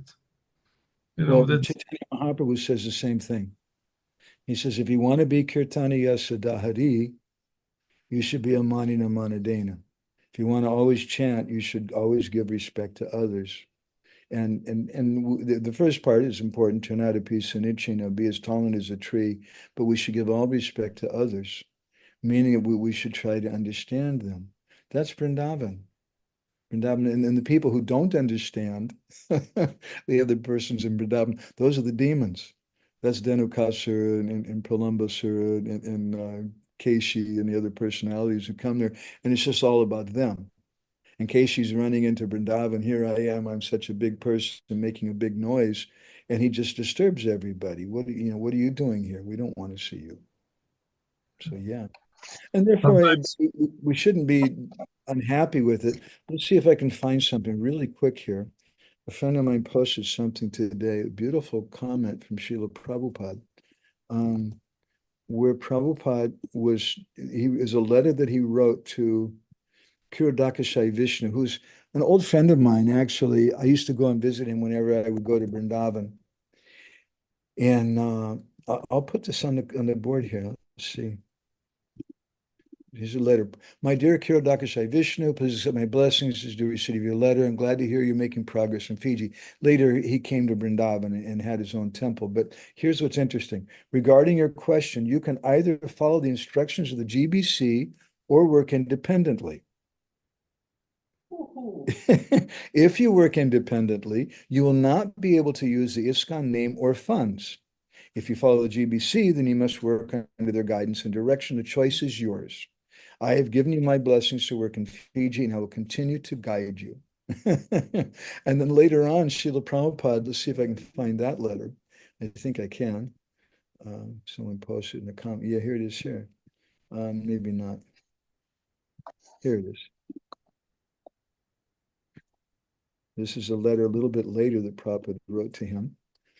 Blessings are due receipt of your letter. Glad to hear you're doing well in Fiji. You can start your own center there, but don't use the ISKCON name. You can use your own name, and I will give you my blessings. You can worship Krishna in your own way, and I will guide you. So Prabhupada's purpose wasn't just to collect money and to make an institution, but his purpose was to spread Krishna consciousness. And I like to work with the GBC and with those devotees. I think it's a good thing. I think Prabhupada would be pleased. But it's not that everybody has to, very clearly. Kiradakashay Vishnu, he ended up, nice saint. He was married for many years. And then later he took sannyas and he had his own temple in Vrindavan, right near the Goshala in Vrindavan. He passed away some years ago. But he used to be very affectionate to me when I go visit him. Is that helpful, Mangal Prabhu? Yeah, thank you. Actually, one more point I think about that. Sometimes with this to be humble and respect others translate like that we should tolerate the violence from others to us, And I'm not, if it is correct, have this just to let others to we feel like we've been hurt by others, and sometimes we think that this is the humility to continue with the association of such people. So sometimes I have doubts about this, conception of this. Srila Prabhupada, he tolerated his god brothers for so many years, but at a certain point, he just decided, forget it. You guys do whatever you want, and I'm just going to work separate. And he was always keeping a kind of bridge there in humility and trying to work with them. But some of them, it was just too much, and he just couldn't do that. And for all of us in different ways, sometimes we're going to find some things which are just too much, and we just can't tolerate it. And that's just honesty. But it doesn't mean that we have to hate those people. We shouldn't hate anybody. We should love them and hope for them, and just see maybe they're a little immature, and just keep trying to push on Prabhupada's mission in whatever way that we can, and always be cooperative and never be hateful or anything like that. That's my humble thought. Right. Okay. Yeah, thank you Okay. very much. Thank you both. Bonnie, I want to read your comment. Can we see your smiling face while I read your comment, or you're hiding away? Let me find you here. Hare Krishna, Bonnie. Hare Krishna, Prabhu. Donnie, what's going on? My pronouns to you. I had to exit the apartment, so I turned the camera off so that it was just what I'm supposed to see the camera. Let me read your thing, okay? You ask, what advice is there for a devotee who suffers from a disconnect with reality? It is sad to see someone trying to keep reading Bhagavatam and chanting japa, but the ego is spiraling and they don't see it. Maybe some guru aparat is caused, but now their guru has disappeared. Also, the person thinks it is other people that are harassing them in their mind. What can they do if they're under severe delusional ideas, or what can be done for them? Well, we have to give them medicine. But as Naranjan Maharaj often comments, and I love it so much, he says, I only have one solution. And the solution is Krishna Katha, Krishna Kirtan. That's our solution. And that's medicine, and it will work. But sometimes we have to keep some distance from such persons. And if we're running a temple or something, sometimes we may not be able to let them be fully involved in the temple. But we encourage them. We just love them and keep encouraging them to chant as much as we can love them. I mean, it's just like I remember walking down the street once in Kuala Lumpur, Malaysia, just on the street somewhere, and I was walking down the street and I saw some person, and immediately my mind told me this person is something wrong. Should stay away from them. But I thought, what's my stupid mind saying? I don't care. And I went closer, and all of a sudden, the person attacked me and started hitting me. He's a crazy person, and just started shouting at some crazy thing at me. Krishna had given me some intelligence, warned me keep away from him, but I didn't listen. So somebody like that, what can you do? You have some affection, but you have to keep away. Go ahead, I Bonnie. always like to give you the easy question. I'm sorry. I always like to give you the easy question. Anyway, I'm really happy you're taking part in things, Bonnie. I'm really, really good. I'm always appreciative. I remember you in Boston, sitting right in front of me and speaking. I hope I can sit in front of you again if I have to go to Uzbekistan to do it, you know? Okay. Hare Krishna.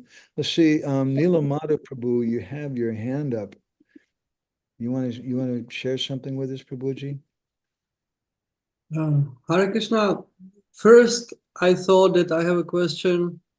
Now I thought, twice, and maybe, no need to ask the question. Still, you asked me, so I will share my thought. You mentioned that the Vrindavan, or you quote that the Vrindavan is the place where Krishna feels for the suffering of the Vrindavan Brijvasis, if I am correct. Mm-hmm.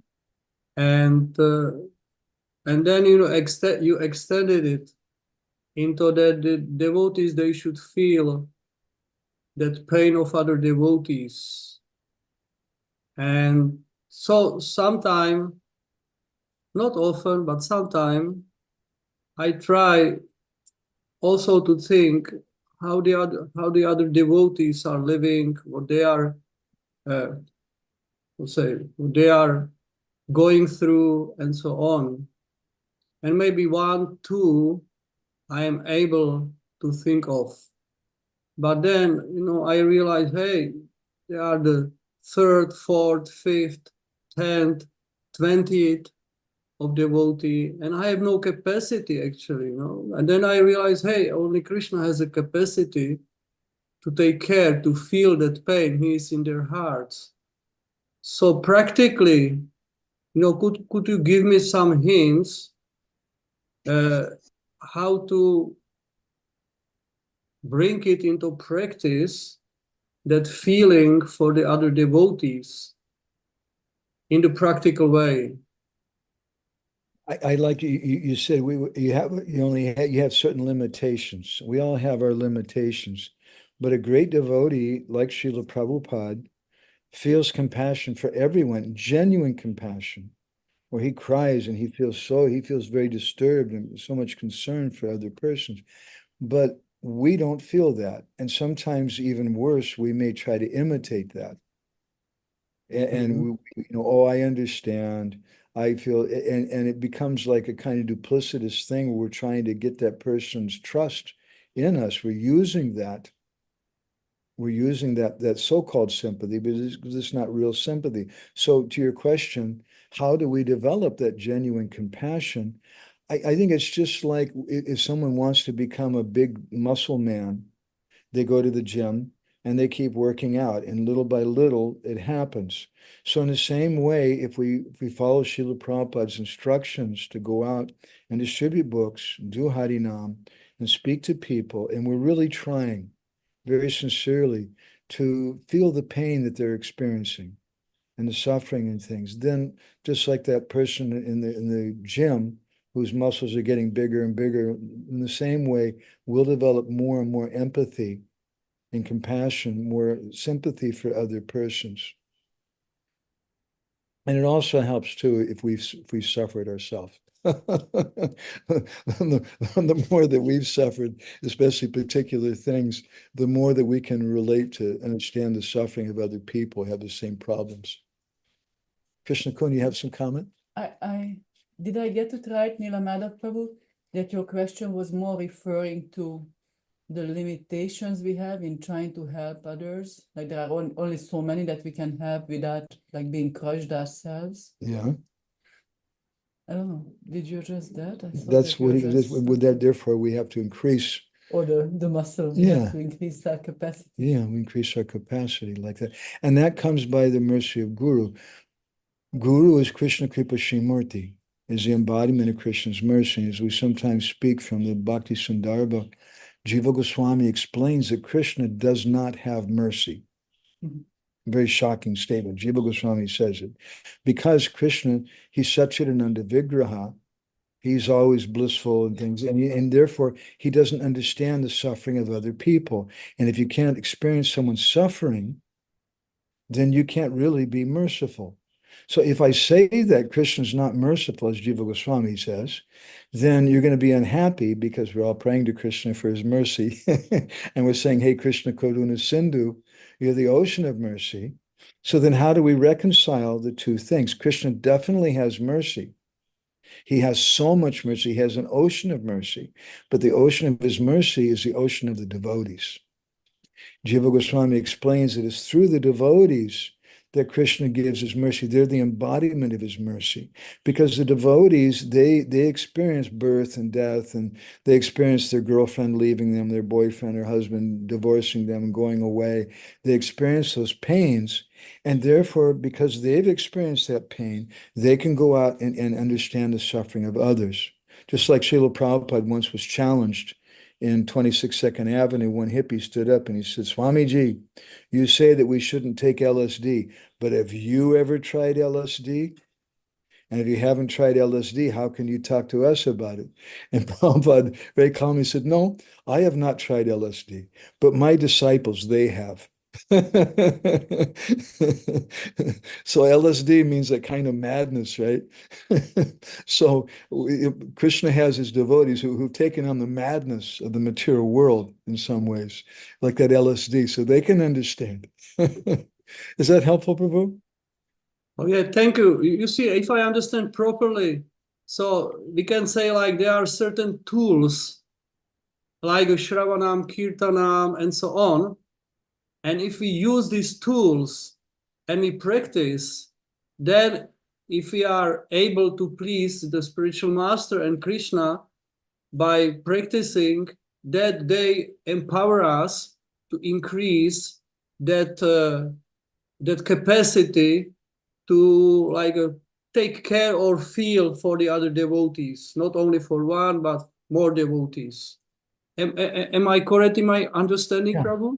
Yes, but another point is there's a beautiful verse that Dhruva Maharaj speaks, Bhaktim Mahu Pravahatam Tvayame Prasango. I won't get into the whole verse, but wonderful verse, where he says, I'm not afraid of the material existence because I'm drunk. I've been drinking this liquor of Hari Katha, and because I'm drunk, just like a drunk person, you can go up to him and say, you're really ugly. Your mother's, nonsense. And you can say something, and they just start laughing because they're drunk. They can tolerate anything that you say. So in a similar way, unless we're tasting some happiness in Krishna consciousness, it's not enough just to artificially try to develop compassion. Then we'll become like a social worker or a counselor. We go around and it becomes mundane. But devotees have to feel some happiness in Krishna bhakti. So in that sense, we have first we have to feel compassion for ourselves. Yes, that's good. And then we can extend it. Okay. I'm going to let you go, Prabhuji, because we just got a few minutes, and Dorothea had some nice comments. Dorothea, can I put you on and maybe I'll read your comments? Is that okay? Yes, no, maybe? Okay. So she asked the question, should we sympathize or empathize with all the pain and problems of devotees, or just that pain is it connected with Guru and Krishna? Well, first of all, it's not possible to sympathize or empathize with all the pain and problems of anyone. We can artificially say, oh, I feel sorry for you, and pat them on the head or the back. But unless we've gone through that, you can tell some woman, I understand. It really hurts when you're giving birth to a baby. You have my sympathy. But your words have no meaning unless you've given birth. But if you've given birth, then you can talk about it. You can talk about what it's like to raise a teenager if you've done it. And if you haven't, you can kind of sympathize. Yeah, I understand. It's really, but it doesn't really mean much of anything. There's no empathy there. So let me go on. So, or just the pain that is connected to Guru and Krishna. Well, for devotees, really everything should be connected to Guru and Krishna. And even if these example I just gave, a woman giving birth to a baby and she's suffering so much pain, but that pain, if she's a devotee, it's connected with Guru and Krishna. Because I'm having a baby as an offering to Krishna as a service to him. So that's ideal. And then we can understand something about that, but we can't really understand properly someone else's pain unless we've gone through it. Going on, because, for example, if devotees complain in a way that seems to be prajalpa, I find it hard to feel into that, to be honest. Yes, I also do too. And that's why we kind of like nod our head and we say, oh, yes, yes, I understand. And then we just go away from those persons and what to do. And usually, what is that prajalpa usually? It's self-centered. They're taking a selfie. They're just having a picture of themselves, and it's me, I, and everything's all about me. They were so bad to me, and they did this to me, and it's all about me and me. And you can be polite with them. Maybe even you have the ability to empathize with them. But if you don't have the ability, and a lot of times I find that it just seems like they're a shallow person who just wants attention, then I just try to console them the best I can. Yes, yes, I understand. Because they need that. Sometimes, just like a person who takes poison, or a person who gets some germs in their body, the reaction of the body is to vomit. The reaction of the body is to have a fever or to have loose motions, because your body has to get those toxins out. Those toxins are going to kill you, and the body wants to get rid of those. So in the same way, when we've suffered some emotional abuse or some kind of psychological abuse or whatever, then that poison's in us, and we just have to get it out. So sympathetic hearing is beneficial for that, even though we may not be able to empathize with them. I don't fully understand your problem, but I can sympathize, I can see, and I'll listen to you. And so then you let them, you help them to get their poison out. And that's parasparana katanam. There's some back and forth. It's not just theoretical that we're just sitting around and talking about some god who's a blue boy and he has a golden girlfriend, and it's this fantasy world but it's also very real. That I'm here now and I'm chanting and I'm doing things with devotees, and I want to go to that world, and how much do I understand of it, etc. And so I want to exchange, I want to speak about that with other persons, and that will help us. Is that helpful? I'm going to go on to your question. Oh, you mentioned my friend Kushakrata. Okay. Whose heart I feel, let's see here. Find it hard to feel into. Whose heart I feel is that of Kushakrata Prabhu, who avoided taking prasadam with others because there's so much prajalpa. Kushakrata Prabhu is an old friend of mine. I loved him so much. And yes, nobody, he translated, I forget, maybe 400 books or something of the Goswamis. And I was a Bhakta leader. I was on the temple board. And I remember a meeting we had. And in the meeting, the temple president said, we should kick him out because he's not doing any service. Means he's not sweeping the temple, he's not going on Harinam, he's not giving donations. He's only translating Rupa Goswami's books, Prabhu. And that's not really service. That was his idea. They didn't understand Kushakrata. I brought Kushakrata once to meet my Guru Maharaj. My Guru Maharaj immediately had so much affection for him. Kushakrata was really someone who couldn't function socially with people, couldn't relate to them. But he was brilliant. He was wonderful. Let me go on. Kushakrata preferred to eat 2-day-old prasad over standing in line and being prone to be attacked by loose materialistic talk. But he emphasized greatly with the devotees by translating the books, etc. Would love to hear your comments on that. I just gave some, I think. Okay. Is that all right, Dorothea? Thank you very much. Very helpful. Okay. Thank you.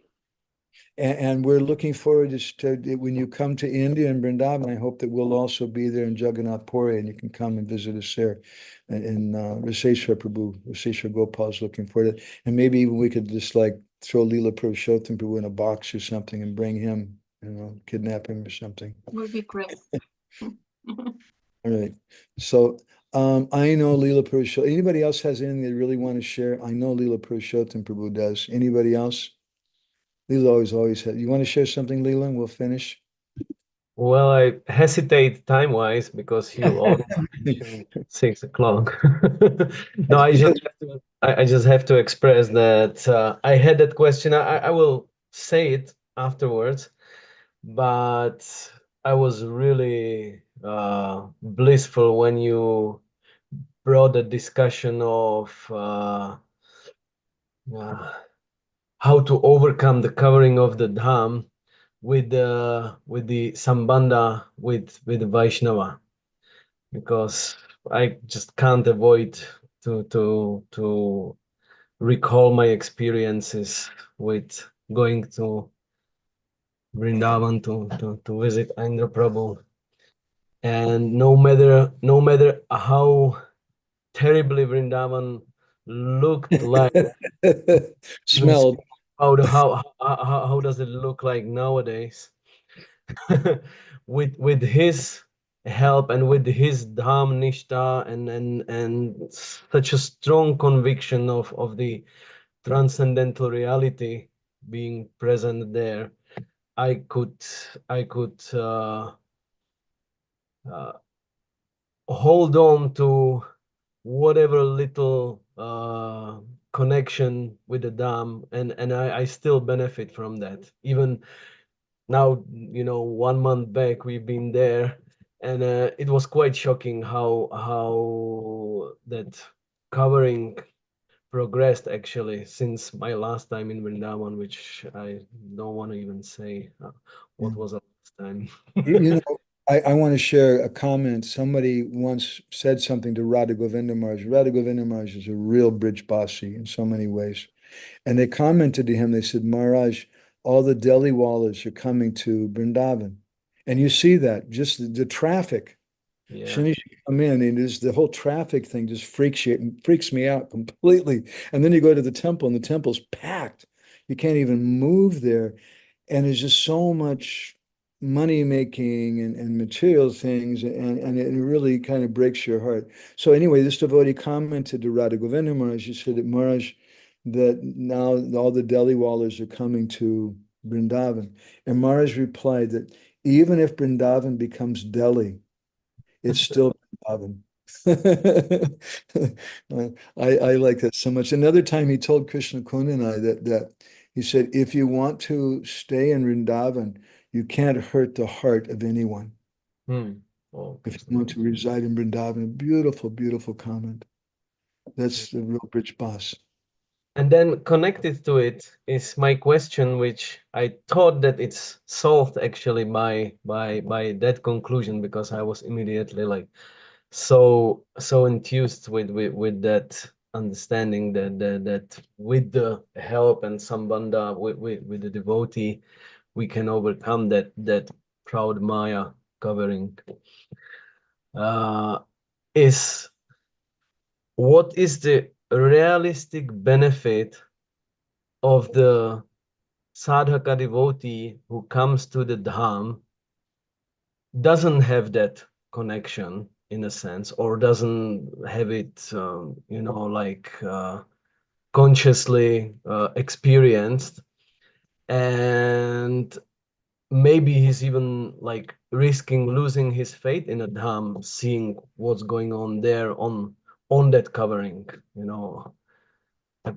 Like what's the is there any graspable benefit?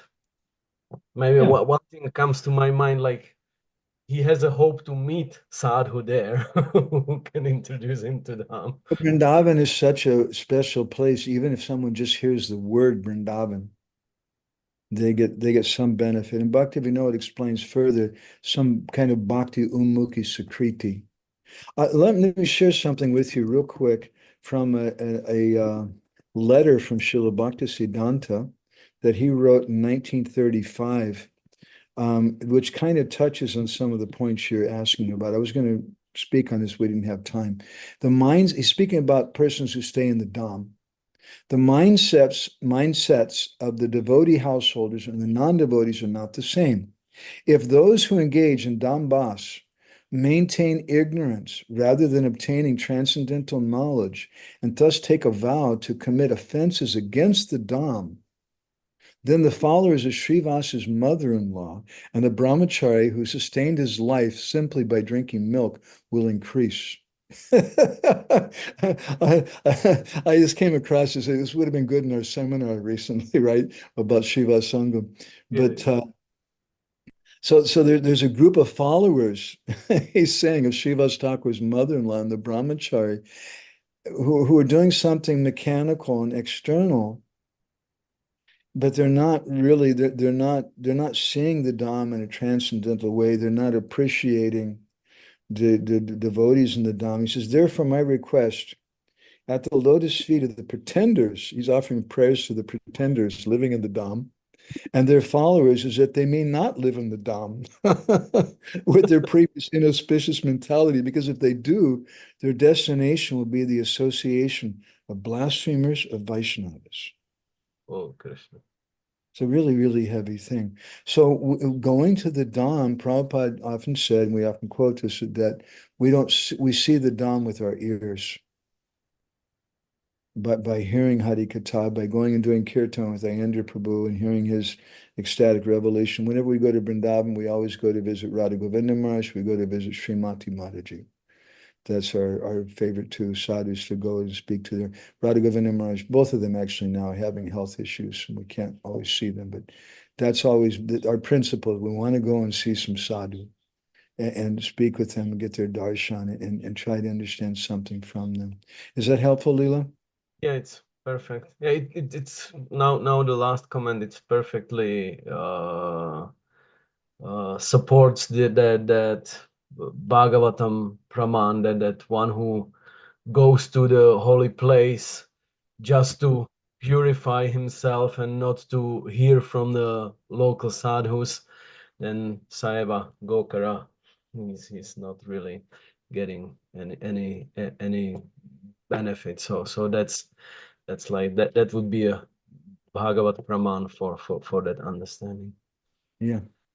All right. Thank you all so much. I have to tell everybody right now, next week, we're going to be leaving Samachalam, Germany. I think we'll be traveling on Wednesday in a train, and probably we won't be able to speak. But what I'll do is I'm just going to see how it goes ahead of time, because we don't have our ticket returning yet. Once we have all that, then what I'll do is I'll write to everybody and see maybe we can reschedule for Friday or something. We'll be coming back to Budapest, and Krishna Kun is going to cook for Niranjan Maharaj. It's really wonderful opportunity. And then we'll be here for some time. And I want to encourage everybody, if you can, on the 13th of next month, please come with us to Agar. Wonderful devotees there. You get to meet Sri Yuga Prabhu and others. And there's this crazy person named Mangal Prabhu who'll be there. I think Orsi might be there and some others. And please come if you can. But we're talking, we're going to have to figure it out, because I'm concerned that maybe we should stay the night, because Sri Yuga is telling me that the program we can't really start until 6 o'clock at night. And it's like a 3-hour drive from Agar to New Vraja Dham. And if we start at 6 o'clock and we finish at 8, it means you'll be driving till 11 at night. If we that's only a 2-hour program. If we have a 4-hour program, we finish at 10. That means you're arriving at 1 o'clock in the morning. It's a little complicated. And the door's opening. I think Krishna Kun has a comment. Yes? No? No comment. All right. So that's just on our list. Thank you all very, very much. Please look inside our WhatsApp chat. We gave you a free gift today. You got Bindu issue 554, The Madness of the Saints. If you read that, you can understand Leela Purushottam Prabhu a little better. Okay. Good news is that Mangal Prabhu with Kalini Mataji will be for Radhashtami also at New Vraja Dham. And Neela Madhava and Radhika also want to come. Oh, great. Oh, that's really awesome. That's really great. And somehow or another, maybe we should just like send some Russian spies or something there. They can kidnap Dorothea and bring her along too, because I think she would like that. I pray they come. Let's see if Jadguru is there also. That would be great meeting. And Gornitai Prabhu, is he gonna return that time? He's very advanced. He's a resident of Mayapur. He doesn't have anything to do with us. He's too advanced. But he said he will return for Radhashtami. So. Oh, you're returning for Radhashtami? You're going to be there? Gornitai? Yes, I hope. Oh, Haribol. Wow. And Jai Gaur is going to be there also. I just spoke with him. I know. Tomorrow he will arrive. Yeah. So that's really, really good. All right. Tomorrow you arrive. Where? He's arriving to New Vraja Dham. And probably Budapest or something. I don't know. Jai, do you know where he's arriving? I can find out from him. Okay. But actually, my godbrother Tatikshu's here in town right now, Leela. Yeah, he will go. Tomorrow he will arrive to Budapest and then immediately goes to Vraja Dham. With Devapasta he will leave. Yeah. That's too much for us. We've got I don't even want to start talking about what we're going through right now. That's really crazy. We gotta pack and get ready for Germany. All right, so we'll see all of you. Maybe we'll see Dorothy also in Germany. What do you think, Krishna Kun? Is possible? It's possible or no? Her desire strong enough. Krishna Kun says if her desire is strong enough. But maybe her desire for other services are strong. Maybe her desire for other services is strong too. Okay, that's a good answer. Oh, the service. All right. Thank you all so much. I really appreciate your Sangha. And let's see what happens next week. Anyway, I hope everybody has a wonderful Janmashtami and Prabhupada appearance day. Vancha kalpa darubhishcha kripa sindhu bheva cha patitanam pavan.